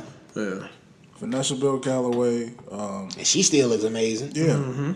I didn't know Cuba Gooding Jr. was in this movie. He was in the chair. Getting his haircut. He was getting his haircut. You could have him as a grown ass man getting a haircut. He could be the one that would just have a funny part again. Yeah. No, don't own the barbershop. He don't own the barbershop. No, just have him again in the chair. Like, oh, damn, they're gonna Cuba again. Oh, yeah, just something funny, a little funny thing. Right. Easter egg or some shit. But Eric LaSalle, I don't see it. You don't? I wouldn't put him in there. I would, just a little. Yeah, they got together, but then Arsenio came and got unless and I could see them probably doing this. Hakeem falls in love with his daughter. You don't know it's his daughter, Eric LaSalle's character. Not with the he don't end up with the no he don't end up with the sister. Like that just happened in the movie. He gets married. They tell you down the line in the film that's her father. Hold on. Wait, I'm confused now. I'm lost. Hakeem, right? Hakeem and old girl, they have a son, right? Right. If you're gonna have Eric LaSalle's character in there, Prince of Soul Glow, he doesn't end up with the sister. That just happened at the end of the movie. Right. But he gets married, obviously. He gets a woman or whatever. His daughter, they could have his daughter in the movie. They could have Hakeem come do the same thing. That not Hakeem, but Hakeem's son come do the same thing his father did. Somehow, some way, he meets dude's daughter, and it doesn't get revealed until later on that. Oh, okay, I see what that's you're his saying. daughter. I see what you're saying now. The first I thought you were talking like Eddie get dude daughter. Yeah, no. But I see what you're saying. Now they would have to be based in Africa. They would. But then and then he would have to come over. They would have to switch. And I need them to be based in Africa. We got to keep this. Yeah, because it wouldn't be coming to America without it. So, but he's saying, yeah, he coming back from Africa to go find out because it is a long lost son. Mm-hmm. So it's like how this is going to turn out. Or could Eddie possibly fucked with? Who else did he mess with in that movie? Nobody but her, right? No, nobody but her. That's the only person he chose. Yeah, that's the only one he chose. So who could fuck? I don't know. So like Tim said, the son would come back over. He could come back over to America to try to trace his mom's roots. Mm-hmm. And run into Shorty. Yeah, he can meet McDowell and all that shit, and then run into Shorty. There you go. Yeah. This is why we need to be in Hollywood, man. I can go. He can even. Because the way Eddie got it, it's like you don't know what the fuck you're gonna do. You're long lost. I mean, granted, they're in Hollywood, but it's not like these apps. It's Instagram and all this shit here, of course. So he could come across her on Instagram, just fantasy booking it, and she's in where location? Like I always be telling you, location. Queens. Or the girl could be working at McDowell's. That too. Because technically she's Soul Glow ain't making no money. She's in the family, so. Right. Reboot casting. Boulevard Ave coming. Eddie, if you hear this, call us, please. I got some ideas, Eddie. Yes, sir. All right, well, goes without saying, we're looking forward to it. Hopefully, y'all can come up with something as good as we did. All right. Moving on. Another franchise is getting a reboot treatment. New Line Cinema horror franchise Final Destination is getting the reboot treatment from Saw franchisers Patrick Melton and Marcus Dunstan. The original series, composed of 5 films, was always received with mixed reviews from the critics, but they constantly praised the death sequences and the concepts while frequently, criticizing the dialogue and the way the movie overall was written. So, what do y'all think about Final Destination making a resurgence in this era? With the guys from Saw doing it, I think it's going to be pretty good. Because Saw was a pretty good movie. Even I was 10 of them, right? Yeah, it was 10 of them. And they all was stupid and corny, but it was pretty fucking good. Like how people died and, how they set the shit up to the storyline. So, it wasn't 10 movies. It was 5 movies. Saw? No, I'm talking about Saw. I don't know how many it was. It was 10 Saws. I stopped watching like at 4. I ended up watching them like one day. I watched them all when it led up to the new one. And it's pretty fucking good. When you sit back and just watch them all to the last one, it's a great storyline. So them doing that for Final Destination, which was a cold movie back then, I think they can make it even better than what it was. You know what I'm saying? So I would like to see it, especially from them guys. And then ain't they a part of Blumhouse too? Saw? That I don't know. If it is a part of Blumhouse, then it might be some quality coming out. Yeah. But we just had to wait and see. B, was you a fan of the Final Destination films? Absolutely not. But I did watch. I think I watched the first 3 Saws. So. All right. So being that is why you wasn't a fan of them? I don't know. It just didn't appeal to me. Really? Not even the first one? Never. I took them for what they was. It was nothing I ever went to like the movies to go see. Like I would when they hit DVD, be like, I hit Redbox to check it out. But no. But then again, I was in a different. This was like pre, film school B, so I probably wasn't open enough to watch it yet. Oh, okay. So it probably would have a different effect on me now. So I might give it a shot. Okay. Well, horror fans, y'all got the resurgence of Final Destination to look forward to. Before we round on out this movie entertainment topics, Imdb is jumping into the ever-expanding streaming world. The movie site has announced the launch of Imdb Free Drive, a free streaming platform that allows users to watch TV shows like Fringe, Heroes, The Bachelor, and Without a Trace, as well as films such as Awakenings, Foxcatcher, Memento, Monster, and Run Lola Run, The Illusionist, The Last Samurai, damn, this is lengthy, True Romance, and many, many more. All right. Best part about this altogether, though, is it's entirely free. Giving you a bunch of shit that you don't want to watch or that you've absolutely seen already. This is true. Which is cool because it's free.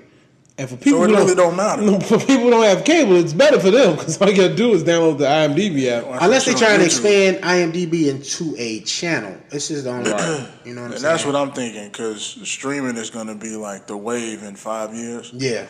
Like all of these platforms that we have now, they're going to be all original content. Mm-hmm. Like Netflix is going to be damn near 100% original. Right. Amazon, Hulu, all that shit. Yeah, man. So, I guess y'all got yet another streaming service to get ready to download. All right. So, rounding out our entertainment news, me and King B went to the pre-screening, or not pre-screening, it's just early screening, right? Yeah, I think it's been out. It's on Amazon. Okay. At City Winery in Chicago, of the independent film by A24 titled Slice.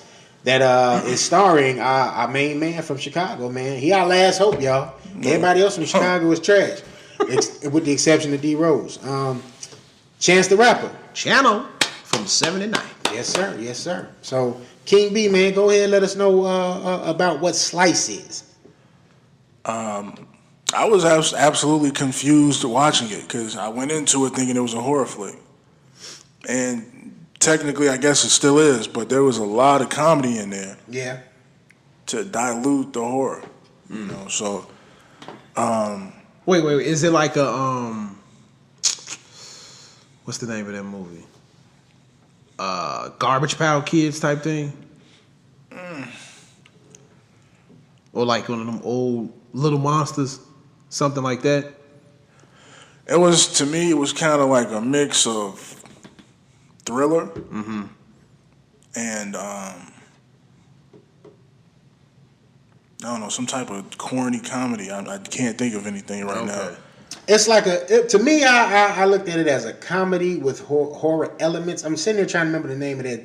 It wasn't Zombieland or anything of that nature, but you know, Zombieland is kind of in that realm where it's essentially a comedy, but you got these horror elements in it, and it's based in like a horror situation. That being said, I do agree with what B said as far as the thriller influence, because you can tell that heavy. It's heavy in there. It's as far as how it's shot a lot like Thriller was shot. Yeah. The way it was shot kind of like Eight-Legged Freaks. I never saw that. I kind of remember Eight-Legged Freaks with David Arquette. Yeah. But yeah, that's one thing I did like about it was how it was shot. It was shot great. I had met a dude that was sitting next to us. He went to Columbia. We was film students, and he was like, "Yeah, the shit was shot great, man. You know, it was aesthetically pleasing, but the story, you know, it's a little shaky, but the way it was shot was great." So yeah, it looked awesome. It looked very good. I was sitting there wondering while we were watching it, how much of a budget did this film have, because it looked good. Like you said, the story was shaky. You know what I mean? It had some funny elements in there. A couple of jokes. The movie had, let me just run down some of the people that are in it. Like I said, Chance the Rapper. He was character Dax in there.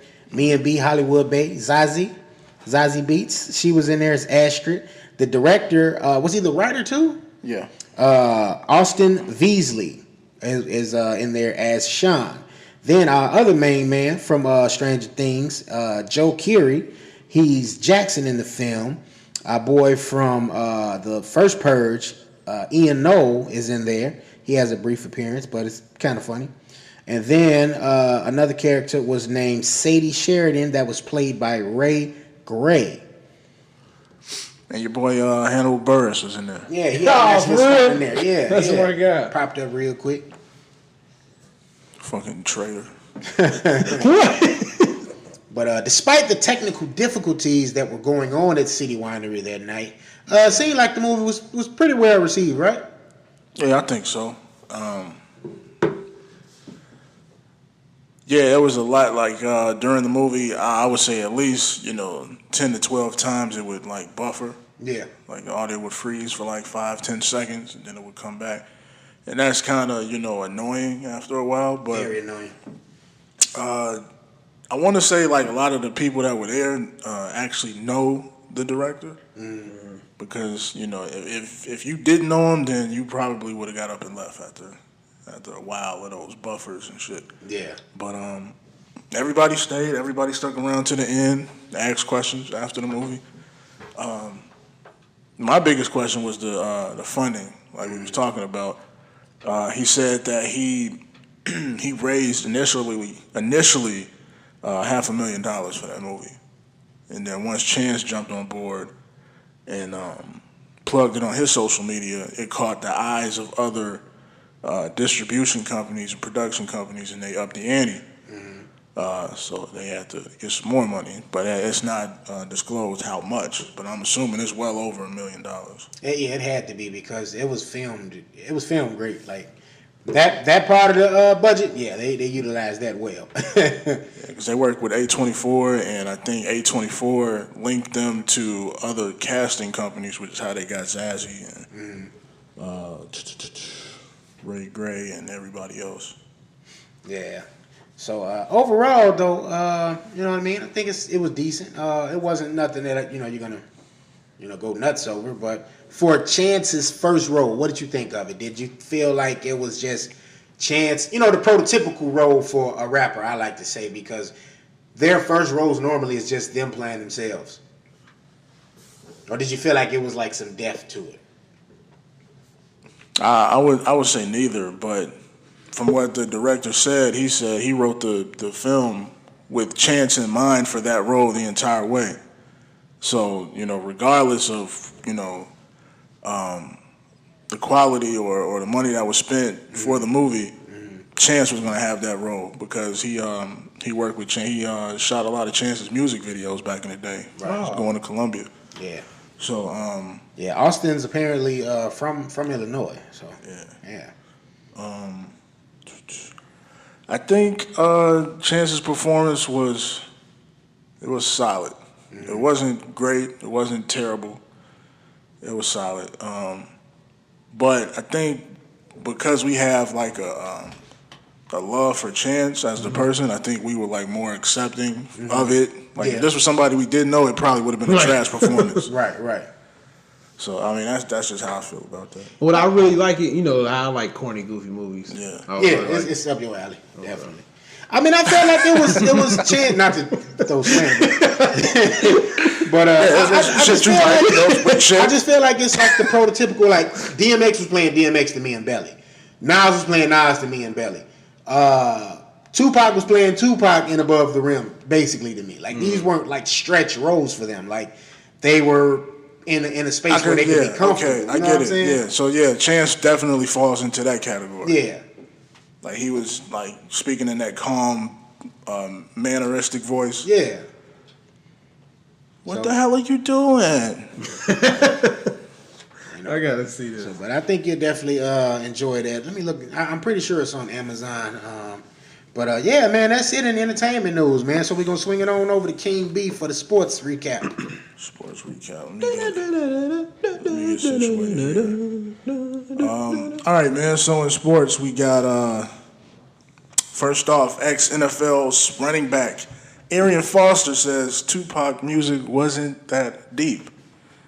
I don't know what that refers to, but what do you guys think about that comment? Trying to get a mouth shot. How old is he? Arian? Yeah. He's at least 30. Arian, where's he from? Don't matter where he's from. He's gonna get these hands, son. Like, how do you say some shit like that? Get these hands. Don't you dare say such Dear slanderous. mama, Brenda's got a baby. Like, what the fuck do you mean? Like, well, I'm gonna find him on Twitter and tell him about it. So. Hey, yeah, let's look for him. I hate people do dumb shit like that, man. Just say stupid shit to me. He said music is not that deep, and he's definitely been catching a lot of flack for that. As he should. He should. He's 32 years old, by the way. His name is who? Arian Foster.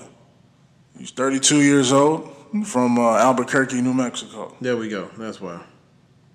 I mean, I would think being that's close to Cali, I would think that would be the opposite. Like, the hell was you listening to? Let me see if I can play this. Of all time. But to pretend that his music was just out of this world, intellectually deep, it's just bugging. It's just dishonest, man. Arian, you're like dishonest. You're bugging. He made great music. Is this early onset CTE? You see what I'm talking about? That's called an ad hominem. Ad hominem attack. So you bugging. I will listen to a Tupac record faster than anybody else, dog.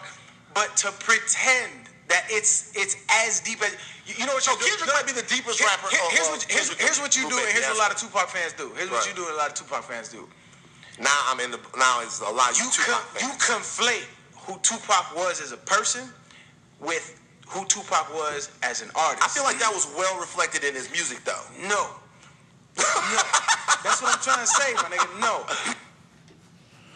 He must grow up in a nice home and everything was taken care of. But I mean, even people that grew up in a nice home love Tupac, love what he had to offer. So he grew up in a nicer home. I don't know. That shit don't make no sense. How do you not? Them are two main songs: "Dear Mama," "Keep Your Head Up," and three songs. And Brenda's Got a Baby. Them are two deep main songs of his. We can go on. We can go on and on, but we gonna go with those right now.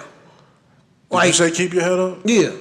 That Even in Smile featuring with, Scarface featuring him in Smile. Come on, G. I ain't mad at you. Like, come on, bro. Come on, bro. How the fuck do you? Yeah, he grew up nice, man. He grew up with. My only knock on Tupac's music is that he had a lot of people on records that were trash. He did. He was looking out for Outlaw niggas was trash. How don't you diss Outlaw? All of them. Definitely dissing the Outlaw. Don't you diss Outlaw? You like I'm dissing Big Sight too. Rest in peace, Big Sight. But Big Sight was trash. I like. Who was that? Who was that on Pain? So Much Pain. So Much Pain. Who was that on the? That's one of the Outlaws. One of the Outlaws. Trash. I think that was Fatal, the. might be Fatal, hold on. Hussein. Which one? One of them niggas was cold. No, Gaddafi. The light skinned nigga with the braids. That died. It was Gaddafi. Yeah. He was cold. I didn't. He was the cold. The other three that I liked, bro. The other three I didn't like. All I know is that Big Sight came on the track like he just was the man. I got keys coming from overseas. Like, bro, who got you this garbage man? Like, if you remember it, you loved it. He had bro, this shit was trash. I remember as a little guy. An impression. No, how bro, can a nigga be this black? I was just at work talking about Big Sight. I said Big Sight did not need to be on all these songs. And Pac will put him on the song faithfully. Like, you got a 16? Bet. He looking out for his homies. That's what it is. You know what I'm saying? What's the name? He said that before. He was like, yeah, we not finna take all this time, mastering and mixing and doubling up vocals. We finna... I'm gonna get in there, spit the 16. He get in there, he spit the 16. Man. We put that shit to the side, get in there, spit another 16. Has Shorty come in tomorrow, she gonna sing the hook. I'm like, bro, you gotta get better niggas in here with the 16, bro. Facts, because I used to be like, this nigga. And every time Psych hit the track. And then most of the people that sung the hooks wasn't on shit either. True. That's what he just. The only good hook he had was with JP. You just needed him, Pac. That's what Pac probably felt like. You just need me. Everybody else. Did. I don't got nothing else for. But that energy of these whack verses rubbed off on Pac though. Because some of the shit he said was repetitive. Yeah. Schoolboy Q did the same thing though. He put his weak ass cousins on that shit. I can't even count on my hands how many times Tupac rode on his enemies while drinking Hennessy, bro. Nah, hey, that's the truth. That's the truth. He did that a lot. I gotta say it. Hennessy was his, Shout out to that Asian man who looked like Pac in that picture. Ain't got people really talking about this Pac. People, that's why I hate the internet. There's an Asian dude that look like Tupac. Like Filipino. It's on Ebro page. Let me see if I can. He Filipino or something. Gee, he looks like Pac. Ebro was like, I need answers. You gotta see it. Let me find it. Wait, he's bald head with a goatee? It's just his face looks like him. I went to old There's so many people that Hey, but this because we come right up. If it's Ebro, then it's me. There you go. I got it. Yeah.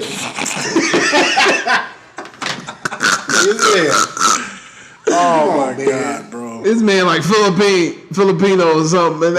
But there's a lot of people out here that look like Pac, and it's weird.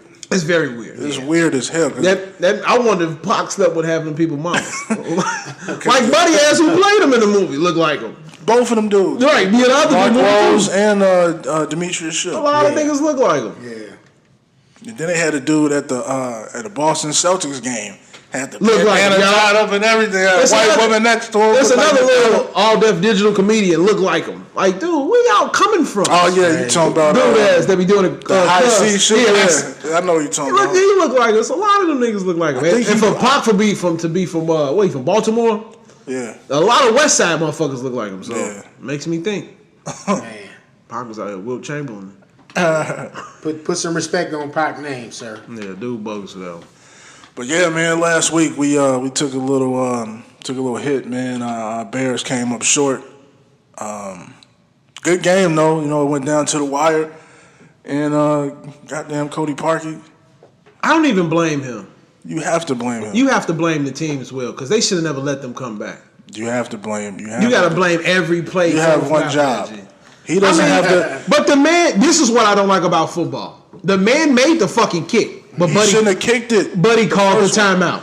You're not. You know that was going to happen. You're never supposed to kick the first. See, this is my thing. Is I never knew that about football until my guy told me. Yeah, they can do that. And I think that's so fucking unfair. Yeah, at the end of the game, that's the only sport that does this shit. Yeah, no, not really. What other sport do this? It's kind of similar to like if you're down 2 points and the other team got a ball, you foul the worst free throw shot. I mean, yeah, it's different, but you calling a timeout in mid fucking kick, man, like that shit is That's wrong. to throw off his confidence. Yeah. And that motherfucker made it. And I'm sitting here and I'm thinking. That's why they say you're never supposed to kick the first one because that's what happened. It throws off, how you judge the second one. And like I said, I don't blame. I'm mad at him because he did have one job, but I don't blame him fully. I blame the team as well because I'm really fucking upset. Like when I seen him hit that motherfucking pole. Hit it twice, bro. I said, "Gee, how do we?" And I thought when he hit it the second time, it went over. I'm going, "Oh, the account." How do we get so fucking far? And then Tim punk ass in the comments for Aaron Rodgers. Man, we was sitting on the couch chilling, enjoying the game. What did I see? Punk ass Bears fans bringing up the Packers. Packers ain't here this season. We didn't do it. We on the couch with it. Y'all relax. We didn't do it. Enjoy yourself. You came to us. I came on this show several times and bigged up the Bears. I didn't say not one slanderous thing about the Bears. I said I'm happy for the Bears. And I saw the slander. I said, all right, I'm going to shut up. I watched the game. I said, all right. Tim made a call. That's what happened. I ain't make no call. I'm sitting there. So that commercial, the B-Dubs commercial, he make the call. He flashed the light. I'm just sitting here because at the same time, though, people forgetting the Eagles won the title last year. They won the Super Bowl last year. But you have to remember that just because they was having problems during the season, everybody gonna cut it up or not. That fucking close, and they were. And I didn't. And outside of that slander, even in my slander, I still bigged up the Bears. Yeah. I said what my thing was. I saw a lot of bandwagoners, and I'm like, no. Stay on there, motherfucker. Like, just because this happened does not mean these guys did not give y'all a great fucking season. Hey, they only lost about 1 point, right? 1 point. And that was that 2 point conversion. Hit them in the ass. That's what it was. That's why I say it trickles down to that. Mm-hmm. And it's like I'm so pissed because I don't root for the Bulls, period. But I root for every other Chicago team. I root for the Chicago Fire before I root for the fucking Bulls. And it's like. For them to almost be there, my time to get to witness this shit. You know what I'm saying? Probably make it to the Super Bowl, get to witness all of this shit and be happy. It don't fucking happen, and I'm like, this shit pissed me off. And who knows what happens next season? Y'all might. Man, I ain't got time to wait for next season. Shit, we supposed to be playing tomorrow. But that's the only reason I came with the slander. I'm like, yo, I gotta say something. It's like, who the fuck? I don't even care. It was so many. I'm like, yo, y'all in the playoffs. You shouldn't even be thinking about the Packers right now. Right. Like, you shouldn't even think about it. We had no chance anyway. It was just like the season was a dismal season for us. Mike McCarthy not there no more. Okay. We in rebuild stages. Y'all done turned the tables in one fucking season. I was amazed by that. Yeah. Man, I'm so pissed. I ain't put it on the docket. I ain't even going to talk about it. I'll do you one better. I'm even willing to go to a Bears game next season now. Well, we know you, Tim. Everybody else. I'm just saying that's the only reason they had to get this slander. If Packers did not get brought up, and you brought him up anyway, nigga. You brought him up in one of them texts. He was talking shit. That's all right. That's all right. I ain't gonna say nothing to this game. He started sending them pictures. I said, this motherfucking Tim. Yeah. Then I said, okay, let me find some pictures of my man smiling. Yeah, but it is cool to see that this team is going in the right direction and making all the right moves. Absolutely. But unfortunately, they just lost their defensive coordinator, Vic Fangio. He's the new head coach of the Denver Broncos. Yeah, I saw that. So they just picked the guy up today, though. Yeah, I did see that yesterday. They picked somebody up for that. Oh, then we lost our defensive coach. Mm-hmm. Yeah, but I mean, that happens. That ain't a tough hit because I mean. We still got great defensive players. We still got Khalil Mack. You still got Kyle Fuller. You still got the other defensive end, Floyd. Mm-hmm. So, yeah, man, I think they'll be able to make the playoffs again next year. So, quick hot take, since y'all Bears fans. If you're the Bears, do you try to get into the Antonio Brown sweepstakes? That'd be nice. I think you entertain it, but I mean he's not somebody you necessarily need, but he'd be great to have for sure. Okay. Because I mean Allen Robinson is a dog. And did Kevin White play this year? I don't remember hearing about him at all. But he might played a few. I don't know. Did he? Yeah, that dude's a bust. But you still got Allen Robinson. He showed you that he's an elite wideout, top 10 for sure. Taylor Gabriel did his thing this year. So you still got solid pieces to build on. So what else we got? Atlanta Falcons star wideout Julio Jones. Speaking of Antonio Brown, he said, "Yeah, we don't need him over here. We good." So what y'all think about he speaking out for the Falcons on behalf of the Falcons? He fuck around and end up there too. That'd be crazy. That would be insane because Julio is arguably a top 3 receiver. Yeah, right. And so is Antonio Brown. So if they had the 2 of the top 3 receivers, that's insane. Yeah. Damn. That might happen. Give my boy Matty Ice that ring that he deserves. No, the Bears need that ring. Matty Ice. What else we got? We got the C's might be in turmoil, man. The Boston Celtics video showed Marcus Morris and Jaylen Brown in a shoving match during the timeout. So, man. Marcus Morris Sr. Marcus Morris Sr. He got a kid. He ain't playing. Yeah. I said, is there some validity to what P was saying about my man Kyrie? Like Kyrie just, Yeah.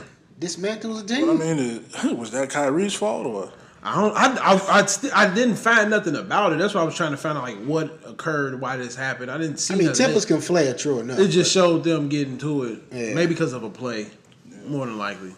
You know what I'm saying? They didn't show nothing about it, so it's like, ooh, this keep happening. Honestly, both of those guys are expendable. And to be, I really think I think more Jaylen Brown is probably getting on that side because he's been on the trading block. Been talking about him, trading him for a minute. And to be honest, he probably has more value because he's younger. Yeah, that so, too. And then you see what Jason Tatum said. That would be a nice pick. Hey, if y'all want to get rid of Jabari, man, send him over to Boston and let us get Jaylen Brown, man. He'd be a nice piece. You think Jabari can fit? Hell no, but I'd like to I have was just saying Jaylen Brown. Yeah. Jaylen Brown would be nice. I think Funny you say that, though. I was playing my season on 2K last year. Jaylen Brown was like on the fucking Bulls or something. For real? Yeah. I mean, it's going to happen. I hope so. Because and those trades on there be like wigging me out. Because shit end up happening for real. Yeah, so because we starting Chandler Hutchinson, who I like a lot, but he shouldn't be starting right now, man. You need somebody. He's not ready. Right. But I understand you got to get him reps. So Yeah.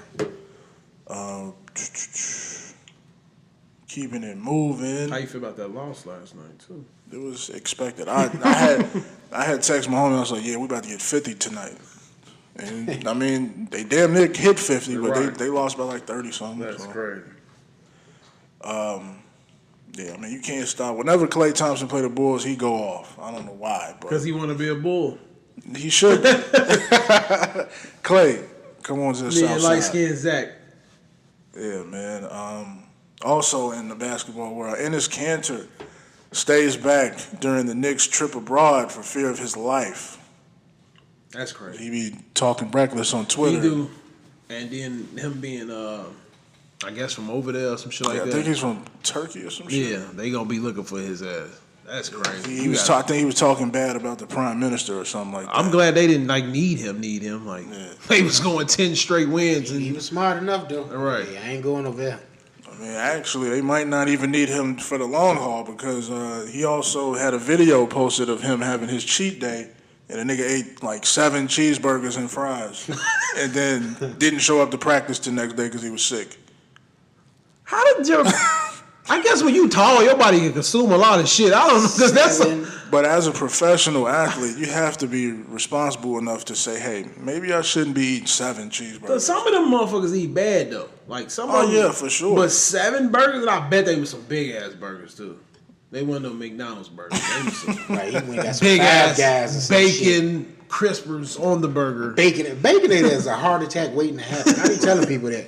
I used to love eating that thing when I used to eat the Baconator. Yeah, man, that shit motherfucker was amazing. When it first came out, when you leave the club, bro, and you drunk and shit, and you just need something to soak that up. Need that grease. Man. When that motherfucker first came out, I said, I gotta try this. I probably had 2 or 3 of those in my life. Really? Like I just can't eat that big nasty burger. Nah, That's what I wouldn't said. eat. I would feel terrible after eating that. I ain't been to Five Guys in years. Yeah, You know, I just can't do Fuck that. Five Guys. I hate them. But I like the fries though. yeah, fries smacking. Somebody, I think they was racist. They put too much Cajun on my shit. I don't know. Get this guy. Hey, please treat me racist. I need all that I Cajun. hated that shit. My throat is dry. Need all that Cajun. Give me an extra sweet tea with that too. Yes, sir. But yeah. I mean, so he came in sick, not able to practice because of his eating endeavors of the previous day, and it's safe to say that he's being shopped. Of course. You better get him to get his ass up out of here. On the Bulls. Speaking of, oh shit. Speaking of trades, Jason Tatum said that he would trade himself for Anthony Davis. How does that make any sense whatsoever? So you want to get traded to New Orleans without Anthony Davis there? Are they alluding? You know what that sound like? I don't want. Damn near. I can't say he alluding. Kyrie. Tell them niggas. But he's not. Yeah, but I mean, I get it. Like last year, he had so much responsibility and he had so much openness to get off. Yeah. He doesn't have that no more because Gordon Hayward's there now. Kyrie but he's is there. not. Gordon Hayward ain't even doing shit. But that's taking away touches though, because you had two people that gotta have touches playing now that you didn't have last year. To be honest, I don't remember seeing him even get the ball that much. This year? I don't think. Yeah, Gordon Hayward. I don't even think he had a 10-point game yet.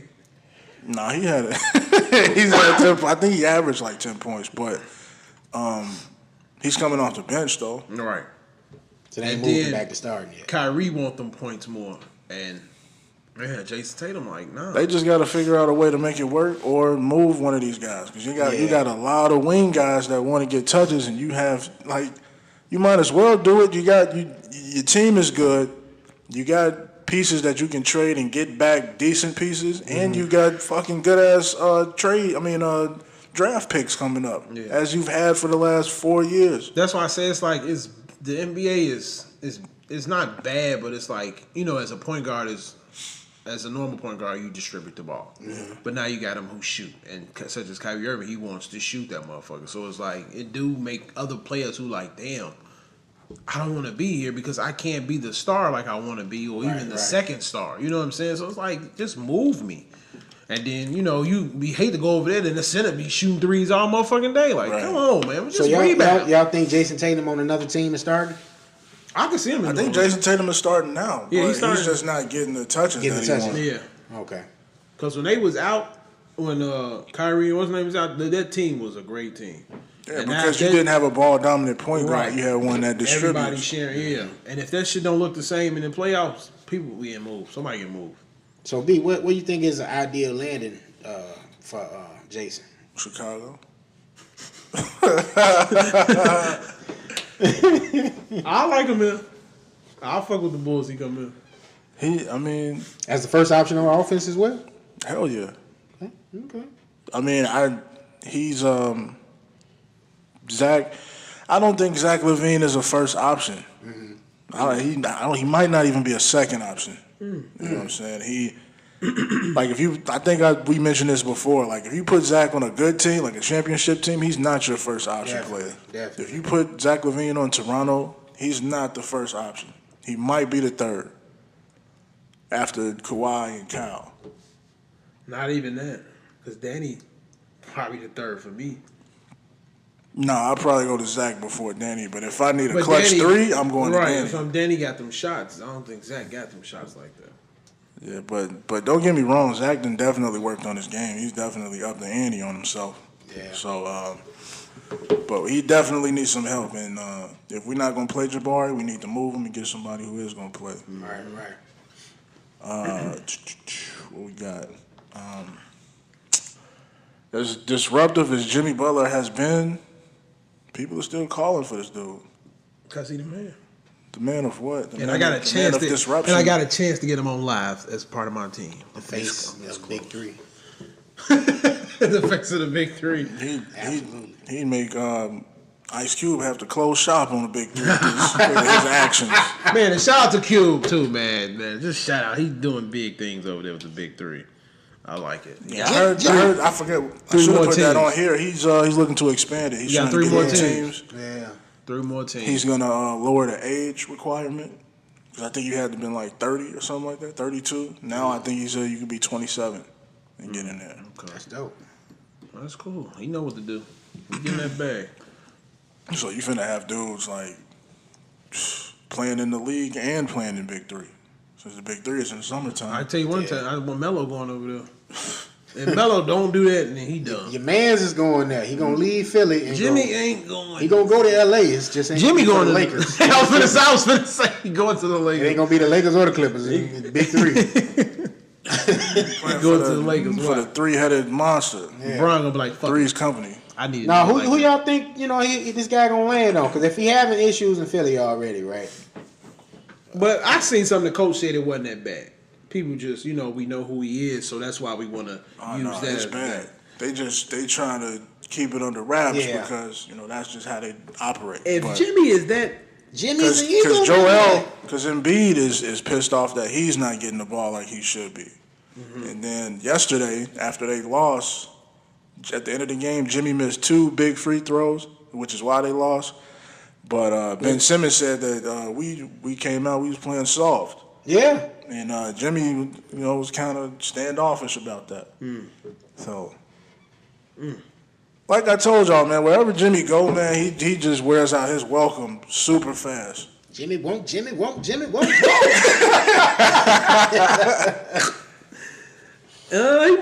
might. I like for LA to grab him. Nah, just because his ass on the East, far away from LeBron. LeBron gonna check this nigga. That's why I want to go there. So LeBron, look, motherfucker, with all that shit you been doing, that shit ain't happening here. Shit ain't riding in here. Now, if you gonna listen, or motherfucker can get on another plane and go somewhere else. And then LeBron, he brought in some enforcers too, so he ain't really got to say anything. Hey, Tyson, that nigga. Man, Stevenson, check that nigga. Beasley, that nigga. Beasley ain't He's going. ready. He's with this shit. With this shit. Hey, what you say, nigga? Beasley told Cat Williams, "I'll beat your ass, nigga," in front of the rest. Cat Williams, what happened? Beasley he on that hood shit. That on nigga the court, do not care. Shit, I'll beat your ass. Called my man with Cat them hood Williams. cornrows. I said, bro, all this money you making? All right, man. So Minnesota's looking for a new GM since Thibodeau is up out of there, and I'm hearing that Chauncey Billups is the name that they're looking at. I would like to see Chauncey do it. I'm glad, because wasn't he looking at your boy at first, Hoiberg? They still looking at him as a coach. Really? House way. Keep the young guy, please. Keep the young guy. Because Hoiberg is not a bad coach. He's soft though. He's soft. These cats not listening. He is soft. Shit, Minnesota's soft too. He's soft, but they were not talented also, which is why they didn't succeed. Nah, man. It wasn't the fact that this guy's a pushover. It was the fact that you gave me a team that had this disruptive ass star player in Jimmy Butler. Then you decide to rebuild completely, and now I got all young guys that I got to teach how to play the right way, but they're always hurt. Right. So I got a half team, with young guys, and it's year after year. For the last 2-3 years, everybody starting the season hurt. If Chauncey run that, Chauncey better call Mark Jackson to be the coach. I think Chauncey would bring in a black coach. He would. I can see if it ain't if you don't bring back who was the coach there? Sam Mitchell. If he brings Is he still coaching? Nah, he's not coaching now. But they can get Sam Mitchell, they can get Mark Jackson. What about the other coaches? He coaching the one they just fired from Toronto. He's in Detroit. Okay. Yeah, he got a job. Or they could go snatch up Avery Johnson. I was just Yeah. I was trying to remember what college he was coaching at though. I think Alabama. Yeah, I'll grab Avery. Loudmouth Avery. Avery country ass. Yeah. NBA title? You talking about as a coach? No, as a coach I'm talking about. He was on somebody's staff, I thought. I think Dallas. Okay. Yeah, it was Dallas. No, he was the coach of Dallas. I don't think he was the head coach. I don't know if he was head coach or assistant coach. But I think he was assistant coach. But I know he was part of one of them coaches. The Admiral.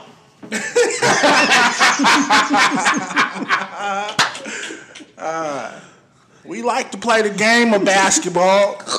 That nigga talk loud as hell. Mouth be wide open. Man. I just like hearing him on commentary though, man. Can't trip me out. Country ass. Timmy. Country ass Avery. Yeah, man. To keep it going, man. 2019 NBA mock draft has Zion Williamson becoming Cavalier. Yeah, I saw that. Yeah. I'm gonna hate that shit. And they have him going number 1 overall. Right. Over RJ. I like Bulls pick though. Who? Cam. If that I didn't see that. I saw them picking somebody else. I thought it was Cam. They had the Bulls picking 4th, and they was picking I forgot what school that dude went to. I want to say Murray State or something like that, but it was a solid player, just not the player that I think they should get. Oh no, what's the name? New York was getting Cam. The Bulls was getting Jay Morant. Yeah, that's the name. Yeah, that's crazy though. if the Cavs get him, something like a LeBron, you know what I'm saying? That's gonna be crazy. That's gonna make me think it's fixed too, man. LeBron go back to Cleveland and play with this nigga. Right. 2 big motherfuckers taking him. I can't do what I used to do, but you can do what I used to do, so you do what I used to do. I'll be your Wade and you be me. The top 5 in the 2019 NBA mock draft will be Zion to Cleveland, RJ Barrett to Phoenix, Cam Reddish from Duke. They got him at 3. They got the Bulls at 3. And then New York Knicks will get Kevin They got Porter. the Bulls at 3 now. So they got a different And one. Okay. Atlanta Hawks got Nasir Little, my future son name. Man, I feel some type of way about everybody who named their kid Nasir. Why is that? My homeboy, Coach Brown, just named his baby boy Nasir. Oh, I was really? upset about With that. the S or the Z? Was that your plan S. too, or? Yeah. My other homeboy, Puka Soul, named his little boy Nasir. Really? And I think it's because I told all these dudes, when I have my kid, I'm naming him Nasir. And all my friends are naming their kids Nasir, so now I got to come with something My else. son name was supposed to You be. got to edit it out then. I don't want none of my friends taking my name. My son name was supposed to be Logan. Oh, what? Yeah, he was gonna be Logan. Oh, wow. My other homeboy named his son Logan. Really? I'm thinking about it. I was But thinking we about was still Logan, gonna name her Logan. You know, because some girls It's name Logan. unisex. I can see Yeah, that. we was still gonna name I'm her gonna Logan. name him Saran. That's what I'm gonna call him. Saran. Now. That's Nasir backwards. That's There you go. a That's deep. That's a deep New York. Amaru Flatbush name. That's a Saran. Yo, Saran, come here, baby. Saran. Amaru is my other name. We way off topic. You said Mari? No, Amaru. Oh, Amaru. Yeah, that's another nigga coming out the projects in New York. Amaru. My nephew name is Amir, so hey. Yeah, that's another one. But see, that was my thing. It was gonna be Nasir Amaru. It was gonna be named after both of my favorite artists. That's cool. We're trying to steal because you out here shooting up clues. I'm done. You wanna know what's crazy? Like I actually got a list of names written down, like girls and boys. For real, that's good. So you be prepared. So I never did the girl just because I was like, all right, if it's a girl, okay, that's all. That's you. You do that. You know what I'm saying? if it's a girl, her name is gonna start with B. That's all I know. That's cool. But see, I was kind of like that too. I was like, yeah, you can long Why do people do that? Why? What? Like make your kid name go with your name. You wanna know or what's start- crazy? I don't know if he's cool with me saying this, but my homie Brandon Brown, Coach Brown, everybody in his family name is B. Really? His sisters, his cousins, his nephews, aunt, everybody name is B. I never understood why people like my son is PJ for real, but it wasn't. I just like the guy named for real, and I wanted to name one of my kids that or Jesus. I don't know why Jesus. Because it sounds cool. Jesus. Jesus Jones. I mean, we're gonna be Jesus. Don't let nobody call you Jesus. I was gonna be like, what's the name? He got some Killmonger vibes. Jesus. I like Jesus because of the movie He Got Game. Jesus Shuttleworth. And I was like, Jesus Jones. Damn, what if my son was a boxer and his name was Jesus Jones? Like that'd be raw as hell. That's a Like, name. it's a raw name. You familiar with the basketball player God Shamrock? Yeah. I mean God Shamrock. That's bold. That's his name for real? That's his name. I didn't know that was his real. Wow. God Shamrock. Wow. Got a move named after him, the Sham God. Man. But that's neither here nor there, you know. Right. But to keep it moving, what we got? I'm gonna switch it back over to football, man. 95% of the NFL players think that Cap should be playing on somebody's roster right now, and I absolutely agree with that because there's too many weak ass quarterbacks out here playing to not have Cap in one of their positions, one of their spots. I really feel like it's over with. You know what I'm saying? Yeah, I think so too. Like, and it's sad for that to happen. I think they gave what's it called a shot, but just to I want to make it a non-racial thing. What I'm about to say, I was gonna say I think Tebow needed another shot too, though. Thank you. I don't know why nobody likes Tebow. Because he praised God, man. But no, I'm saying like people say he's weak. And I don't think Tebow's weak. Dude, he's probably one of the strongest players. And I'll be telling my guy, the one DeMario, he'd be like, man, Tebow. I'm saying Tebow is not fucking garbage. He took the Broncos to the playoffs and damn near won. Tebow was damn near a fullback. Gee, Tebow cold. That's why I just like I don't want to make it racially motivated. I absolutely it go without saying about Cap, but I think Tebow need another shot too. Yeah, I like Tebow. Both of those two guys. I don't know. Tebow, he's I want to say he's a little bit older, so it might be harder for him to get another shot. Yeah. I don't recall what his accuracy was like when he was playing football, but I knew he could run motherfuckers over. Yeah. As far as Cap, I don't know. He'd have to get in there now, man, because he probably got 2 or 3 years left. Yeah. To be out there performing, but hopefully, he gets his shot, man. At least one shot. I'd be happy if somebody. The only way I think it's gonna happen if it's a black owner step up. The only way. Or somebody I don't think be like, there are any black owners in there. That's what I'm saying. If somebody end up buying a team, or if somebody be like, it was one. No, I don't think it's only a black GM or some shit like that. I think only way there's some black coaches. A lot of them getting canned right now. Yeah, right. They trying to get rid of that idea. Ain't no black NFL owners. That's crazy. Yeah, that's why I say it's just. It's good old boys, man. Ain't letting that shit ride. But switching over back to basketball. Game of the year thus far. OKC versus the Spurs. I know that's P talk. Yes, it is. I ain't see it. The who? OKC the Spurs versus Spurs. That to me was the best game. What's his name? Charles Barkley said he think that was the best game too. That was a great game. They both went at it. LaMarcus Aldridge dropped like 56, I think. What? I didn't even hear about this. Yeah, he dropped like 56. What's his name dropped 40 something and had like a triple double. Russie. They went into. Did they go into overtime? I think so. They went into overtime. It's a good game. They went like the score was like 140 something to something. They was going at it, back and forth, playing ball. That was one of the best games this season that I have seen. Hopefully, something else be topping maybe, but right now it's the best game. They went at it. LaMarcus career high 56, did his thing. One being no punk that night. And yeah, they was in overtime because Steven Adams took it to overtime with a dunk. And he made a wonderful play at the end to Paul George when he had to go for the foul shot, bounced it off the rim directly to him, grabbed it, threw it straight to Paul George, but Paul George missed the 3 to win the game. So, yeah, that was one of the good games of this season. I don't know, man. Your boy James Harden is balling right now. I want to give Giannis the MVP, but I can't. Because James Harden is fucking going crazy. He on the tail. I usually don't agree with you, but I have to. He going crazy. Because James Harden just do stuff that other people just can't do. Giannis can't, he can't hit a clutch 3. He can't hit a step back 3. Right. He could probably take you off the dribble, but he could just stop you crazily. You can't stop him. You know what I'm saying? It's just, but with James Harden is incredible. That motherfucker there.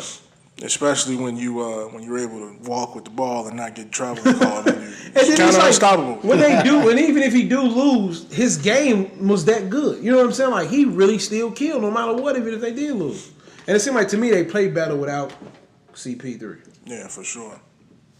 So who do you think is playing the best basketball in the league right now? Is it James Harden? Is it Russ? I give it to James. James is playing. No. Yeah, I give it to James, and I say Luka is behind him because he's fucking looking incredible too. So Luka before Giannis or after Giannis? Like your top 3 right now. So let's go with the MVP MVP race. It's James and Giannis. That's it. Yeah. Yeah. That's all I see. But with Luka, I give him second. Against if we line them up at 3. No, Luka's not in my MVP race, but he not is Rookie of the Year not for far sure. as MVP, not far as MVP. Just You just saying overall? killing wise, right? Just killing wise overall, because he can't be MVP right now anyway. I don't think they're gonna give it to him the fact he's a rookie, but I think he could. That would be groundbreaking. Yeah, he that would be would the first be. rookie to get it. That would be. But he's playing the game as if he's been doing it since he was 5 against grown men. Like, it's easy as shit to him. And the way I say next year MVP for Luka. Uncle Luka is what I like to call him. Uncle Luka. Don't stop. Pop that 3. That don't stop. But, man, you saw the block that your boy put on him? No, he was trying to maneuver that motherfucker like, but he got him. That's what we were talking about in the beginning, where your boy Pudini, you know what I'm saying, went up for the block, and I don't know how he had that much hang time. He looked like 2010 D-Rose. I'm like, what the fuck? Like, is he gonna block it? Shit. That shit was crazy. And this is a guy that's 6'2". Against a guy that's 6'8". Right. Yeah, Rose 6'2". 6'2". I thought he was 6'5". Nah, he ain't that big. Pause. But 6'2", coming off of 4 major knee surgeries, Right. against a fresh 18-year-old rookie. You know, that's 6'8", and he's out there. You know, you ain't getting this shot off on me. Clutch defense. That's it, man. Rose is it. This is it for That Rose Rocky this year. determination. Yeah. I'm blown away by how this dude is playing this year. Yeah. It's crazy. Come back from what they call that award? Most improved. Most improved for him. Comeback kid of the year. Yeah. The way that voting was looking, he might get All-Star MVP. I would like for him to get it. No lie. I would like for him to To get be the All-Star honest, MVP. it's looking like he's gonna be a starter. And somebody gonna throw his ass. He's gonna be a starter in the All-Star. And I think game. LeBron gonna pick his ass up. Of course. LeBron gonna say, "Come over here." Yeah. I mean, he had him on Cleveland, so Yeah. And didn't play him. didn't play him. D Rose, you ain't as good as I thought you was. Sit your ass over there, and then we gonna send your ass to Utah because I'm cleaning. He the house. type, but LeBron gotta have his certain people around him. And Rose wasn't that fit for him. I like the way. But that's because he didn't have anybody there to bring it out of him. Yeah. Thibodeau was the guy to bring Bring it it out out of him. of him, yeah. You know? And Then I LA like. would have to make some choices. Just if they were gonna even look at D Rose, you got D Rose, Rondo, and Lonzo. And he great defensively. Who? Lonzo. He's a beast on the defensive side. He should be. Like, man, he's stopping motherfuckers before they get to the half-court line. Because he is, 6'5". Athletic, point guard. Strong. Fast. Yeah. He strong. got big, yeah. too. Yeah, hell yeah. Fast as hell, athletic. Yeah. And to be honest with you, I think LaMelo got a chance to be even better. That's not the little That's brother. That's the youngest right? brother. That's the Oh, youngest. that's the little The one. one Look, that's still in high Angelo school. is the middle one. Yeah, Angelo. Jello, he just, man, I think his pops just screwed him over big time. Yeah. Removing him from college. Yeah. I would have just ate that suspension, that year suspension, whatever. I mean, you did the crime, you got to take that punishment. Right. And then, you come back next year, you play. And then, He tried out for the Lakers, and that shit didn't even go. Yeah, so he just burned his bridge damn near, But he almost did it to Melo, too, taking him over there to Lithuania or wherever they was playing ball. Luckily, he was able to come back and play in high school for his last year and get some looks from some colleges. But the thing to me is that you running your kids bad, man. They gonna they bodies gonna have problems. You running them everywhere, overseas. You know what I'm saying? He was kind of doing too much to me. Should just let them play, like you say. Go ahead, let them do that suspension. Go to college, practice over the summer. Go to college, and then with Melo, stay your ass in the States, play. That's it. You running them here, there. You running their bodies down. Ain't no longevity in that shit. Yeah, I mean, we can't tell a man how to raise his kids, how to handle his kids, but, outside looking in, I think that was just a bad move altogether going overseas, At least for Melo it was. Right. But luckily, like I said, he got to come back, play in high school, and he's actually looking good, man. He's out there catching lobs. His athleticism is coming around. He's already like 6'4", 6'5", so he might end up being like a 6'6" point guard, like a MCW. Hopefully better than MCW, but only time will tell what'll happen though. Right. But I'm looking forward to seeing what he turns out to. So D Rose starting an All-Star game. He better. And MVP. That's your declaration too. MVP. I'm thinking so. I'm thinking starter for sure. MVP, I don't know. He's ahead of James Harden, I believe, by I think it was like 500,000 votes. No, it was more like 1 million. And even if maybe he don't, 2 million. If he don't start, I still give him the MVP. He should start. He's gonna get one or the other. Yeah. I think it's safe to say that. Both, I don't know, but he'll probably get one or the other. Right. I think he was ahead of like 800,000, and he was like just behind Steph by like 300,000. I know he happy. That's crazy. That is insane. Golden State Warriors superstar Stephen Curry is now third on the NBA's all-time three-point field goals list, passing Jason Terry on Friday's night's win against the Chicago Bulls. Jason Terry. That's crazy. The only people he's behind now is Reginald Miller, and Walter Ray Allen. That's crazy. For him to be in the league, he'll be as long at the as top. Yeah. How many years he got in the league? 9? 8? 9. That's crazy. So if he plays 20 years, which he possibly could do, he gonna be number one. That's not good. That record is gonna be untouchable. Untouchable. I think the only person probably gonna get it next or get close to it will be Trae Young. I don't think he can even come close. You don't think so? Reggie kept it for quite some time, though. Yeah, just from Reggie time until now, that is a long fucking time. I think Clay might catch up. Think so?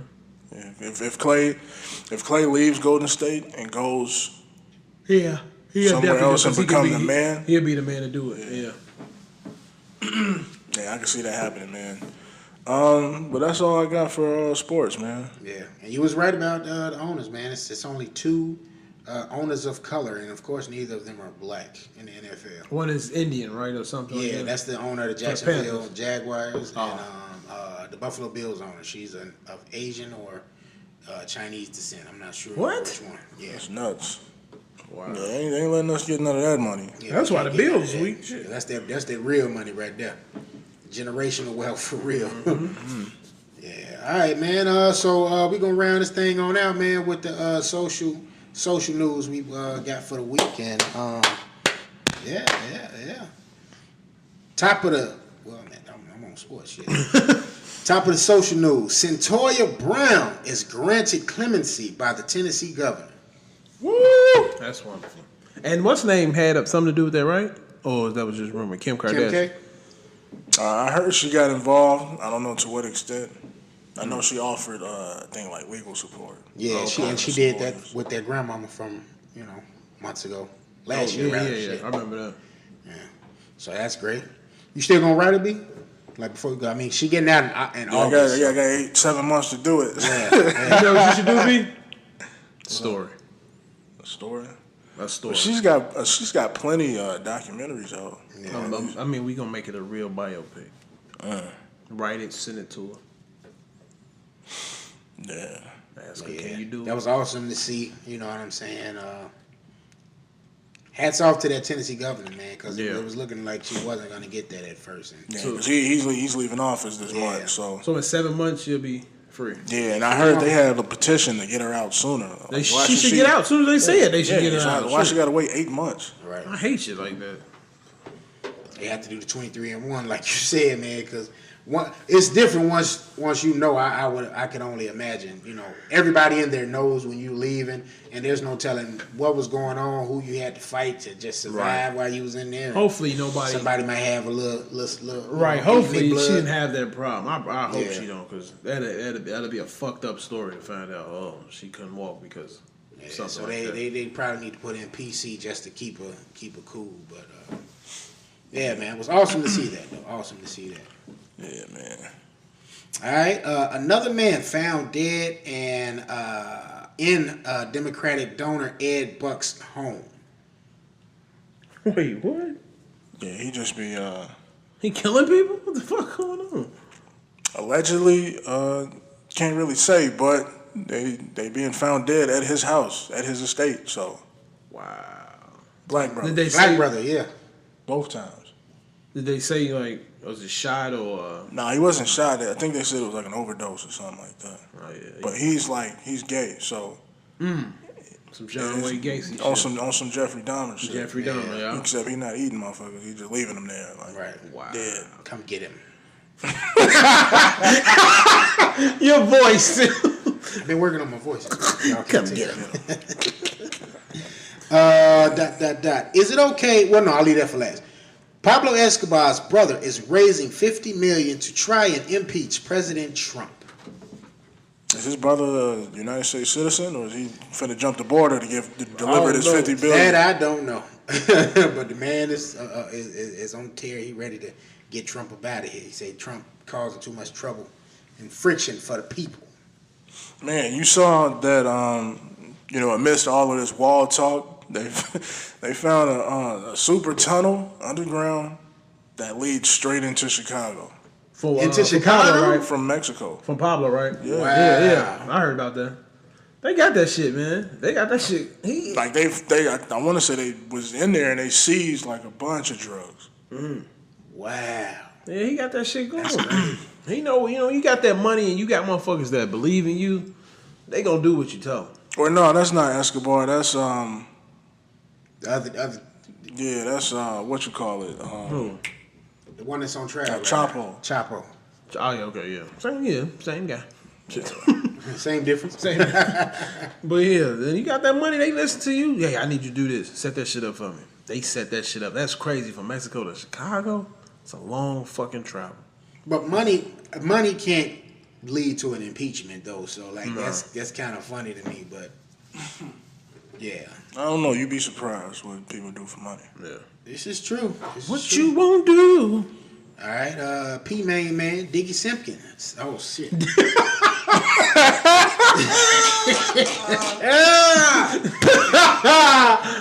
Damn. Diggy Simmons. Excuse me. Shout out to Diggy Simpkins. All right, I don't know why I'm thinking of our former Chicago Bull there. Weak ass. Talks about his tales from his experiences in Africa. Yeah, he was just basically saying how he feel we should all go back home, man. We look on TV, the videos, the people, the bugs and shit on the kids' faces like That's something. not what it is. He said it's not what it is, man. He said they do that shit to Keep us scared. Keep us scared. He said I feel I came here and I enjoy my trip and it's beautiful, it's wonderful, it's great people, and I feel like we should all put some type of money in building here, come back here, and make this ours. You know what I'm saying? The NBA, all that kind of shit. Like Akon been telling us for years. Yeah. We need to go back to Africa and invest. Make this. He said that shit on Drink Champs. We need to do this here. Yeah. What we trying to do here for them, you need to do here for us. You know what I'm saying? That's the only way shit gonna go right. And, for a young cat like this, for him, what is he, 21, 22, something like that? I think he's 22. For him to see that and say that, yeah, man. I think I would like Fuller one day to go take a trip to Africa. I would love that. Just to see where we all came from and, how this is about. What is this place like? It's just like when people go to Dubai. Stop going to fucking Dubai. Go to Africa. Nobody's taking a trip to Africa. Everybody want to go to Dubai. Nothing wrong with those people. I think Dubai cheaper. I think Africa's like $2,200. Half of them rappers got that money. Oh, them rappers, I'm pretty sure they haven't been there. You know what I'm saying? They, like with Diggy, for instance, he comes from a. But I'm saying I would rather family. be it seen that way than to be seen the way y'all keep bigging up Dubai. You know what I'm saying? If you have been in Africa, let me see you do that. I keep seeing everybody go to Dubai, dress up in this shit. Because I don't never see nobody in the country. Prince giving them that bread. To Right. But still, that bread shouldn't even matter when it comes to your people, man. But get acknowledgement to your people to come here. Yeah. I had a homie that was in the Navy. He'd been to Ghana a couple of times. I talked to him about trying to go. It's definitely on my bucket list to go there. It'd be crazy to me because I have white people that white friends. I want to say white people. But white friends that have been to Africa, and I feel a certain way about that because I haven't been there. Right. But, they have the resources. You know what I'm saying? At the time, finances and all that kind of stuff. I didn't have the money nor the credit to be trying to go and purchase, a ticket to go to Africa. Right. Trying to keep the black man down. Look at that. But I do think it's something all of us should do. You know what I'm saying? Before we all leave this earth, go and see the motherland. Yeah. Keeping the black man down from seeing his home. Yeah, man. And you said how much was the tickets might be? Africa's like at least 2,000. It's like at least 2,000. I think he said for Ghana they paid 2,200 for their trip over all together, because you gotta factor in too. You gotta go get shots and all that kind of stuff. Right. You know what I'm saying, to make sure you're good when you're over there. So it's a process, but you put your money up. If it's of importance to you, you'll make it happen. Yeah. You know what I'm saying? And you just plan for it. You don't necessarily mean you gotta hit it this year. If you gotta save all this year to go next year, Do it. That's All what right. you do. Yeah, I'm planning to go there by the time I'm 35. I want to have seen but I just don't know what part I want to see. Yeah. I don't know if I want to go to South Africa. Do I want to be like in No, Egypt? South Africa is like South Africa is it's like where the whites and damn the Americans is at, right? pretty much. I want to go to the. But I want to see all of it. See, I think Ghana is but Africa is so big, you know. Yeah. Such a big continent. This is a vast piece of land, so that's why I say I want to decide which region that I want to visit. Right. Because like you said, he said it's cities and shit there. It's not like this old ancient desert everything. Right. It's not like that all over Africa. So, but that's Wakanda, the picture It's legit like Wakanda. That's how my friend said Ghana was. He was like, It's just like Wakanda. Yeah, like- that was beautiful in that movie, right there. legit. It's a real city. Like, it ain't like how they try to depict it. So Then I mean, if you if you want to get to like Italy or whatever, it's only like 1,000 miles away. Or actually, not even that much. Maybe a couple 100 miles. The nearest part of That's how Africa close it to is. Italy. Yeah. Oh, okay. Yeah, I'm gonna try to go next year. Word. All right, man. Rounding on out this episode, we're gonna leave it with this last question here. Is it okay for a woman to propose to a man? Nope. Why is that? It's not, I don't know, it's just the look. Just like how some people feel like men shouldn't be with men, women shouldn't be with women. You know what I'm saying? This shouldn't be that way. I don't feel like, if you guys have the talk and if, y'all both still on the same page, the guy needs to step up and get the ring. You know what I'm saying? I don't think a woman should step up and go get a ring and do all this to propose to you. Nah. I feel like women should approach men to talk to them, like to date them and stuff like that. But as far as marriage, nah, I can't see that. This is somebody you want to spend your life with. This is the queen. This is, no matter how we look at it, women are everything. They give us life too, just like, we do it, but they carry us. So I feel like for that, you need to get on your knees and propose to a woman. All right, King B. You had an interesting spiel. Yeah, shout out to Brandy Nicole. She engaged in this topic with us in the group chat. I think men that allow women to do that are bitch made. and that's just how I see it, Now, why they gotta be bitch made, bro? Like, because that's just not how shit works, bro. Like, as the man, and I understand we live in a different time now. Women feel as if they don't need men. They feel that they can do the same jobs as men. They can carry themselves. They don't need a man for anything. Right. They can carry on that male role, so to speak. But if you're gonna be in a traditional man-woman relationship, you have to let that man be the man. You have to let that man be the head. And to have a woman on her knee to marry you, that's not being the head at all. I agree 100%. And then I feel like if women feel like you need to do this to a man, then that man ain't the man for you. Right. And obviously he don't want to marry you. And as a man, I would feel embarrassed to have a woman on her knee, looking up at me on her knee, talking about marry me. Right. I still got genitalia down here. What's going on? That to me, that's I couldn't imagine it if that. So let me ask you this: if that did happen to you, how would you react to that? I wouldn't. I have dated a girl who I feel like would have done that to me. She wanted me to have a baby by her so bad that I think she would have done that. And if that had happened, I'd be like, sweetie, I can't be with you no more. I'm sorry. Yeah, that's what I was You love me that much that you can't even be patient enough to let me get my shit and say, yeah, I want to marry you. You got to be that in a rush to feel like you need to have me, and now I'm thinking you want to empower me, or That's what I was going to ask. I can't do like, it. is that's it for the relationship? Yeah, I'm done because I feel like you want to take over now. See, that was my theme, man. It's kind of a slippery slope for me. Like, I agree 100% with what B said. I agree with what you said too. But that's what I'm like leading to. It's like, all right, that happens. What do you say? Do you say no, and then try to like double back and then ask her to marry? Like, how does that work? Because if it happens, if it's somebody you love, you care about them, whatever, and they do it, you know what I'm saying? It's like, yo, it's role reversal 1,000%. But ultimately, though, if there's somebody you care about, you know what I'm saying, are you gonna legit just tell them no just because they took it a step further? You know what I mean? Before you were ready to do so. I don't know if I can say no. Like, if I'm in that position, if it's something I wanted with that person, you know what I mean. It's gonna be kind of hard, but I can see where the problem lies in that, because like you said, that's not them being you being the head, being the man. If the woman had to go and ask you to be married, you know what I'm saying? So I don't know. It's just it's crazy for me. Because I mean, for me at least, there's a disconnect there. Like, clearly we are on the same page. Right. If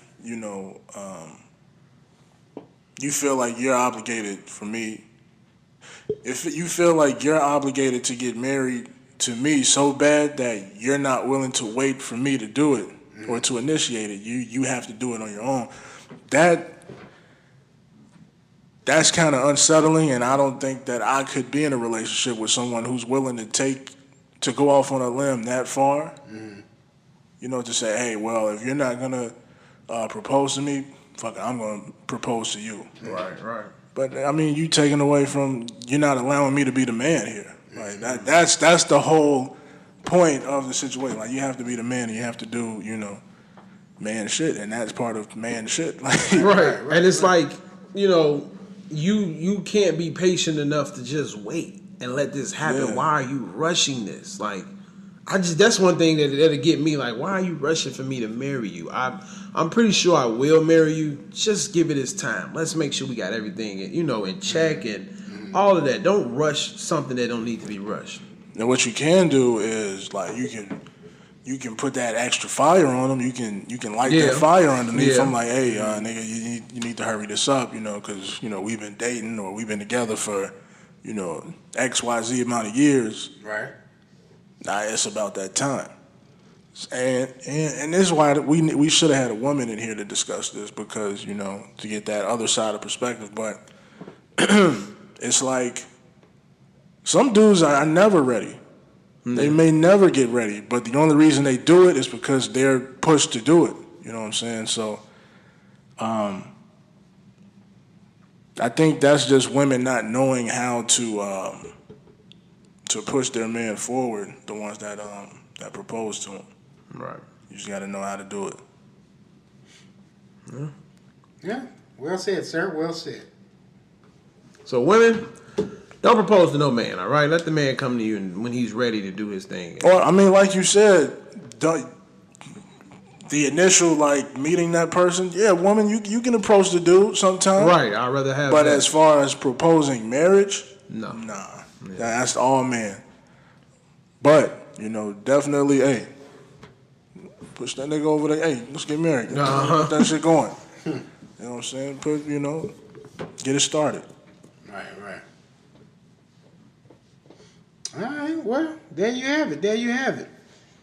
Maybe we should have Brandy call and give up 2 cents in do that next episode.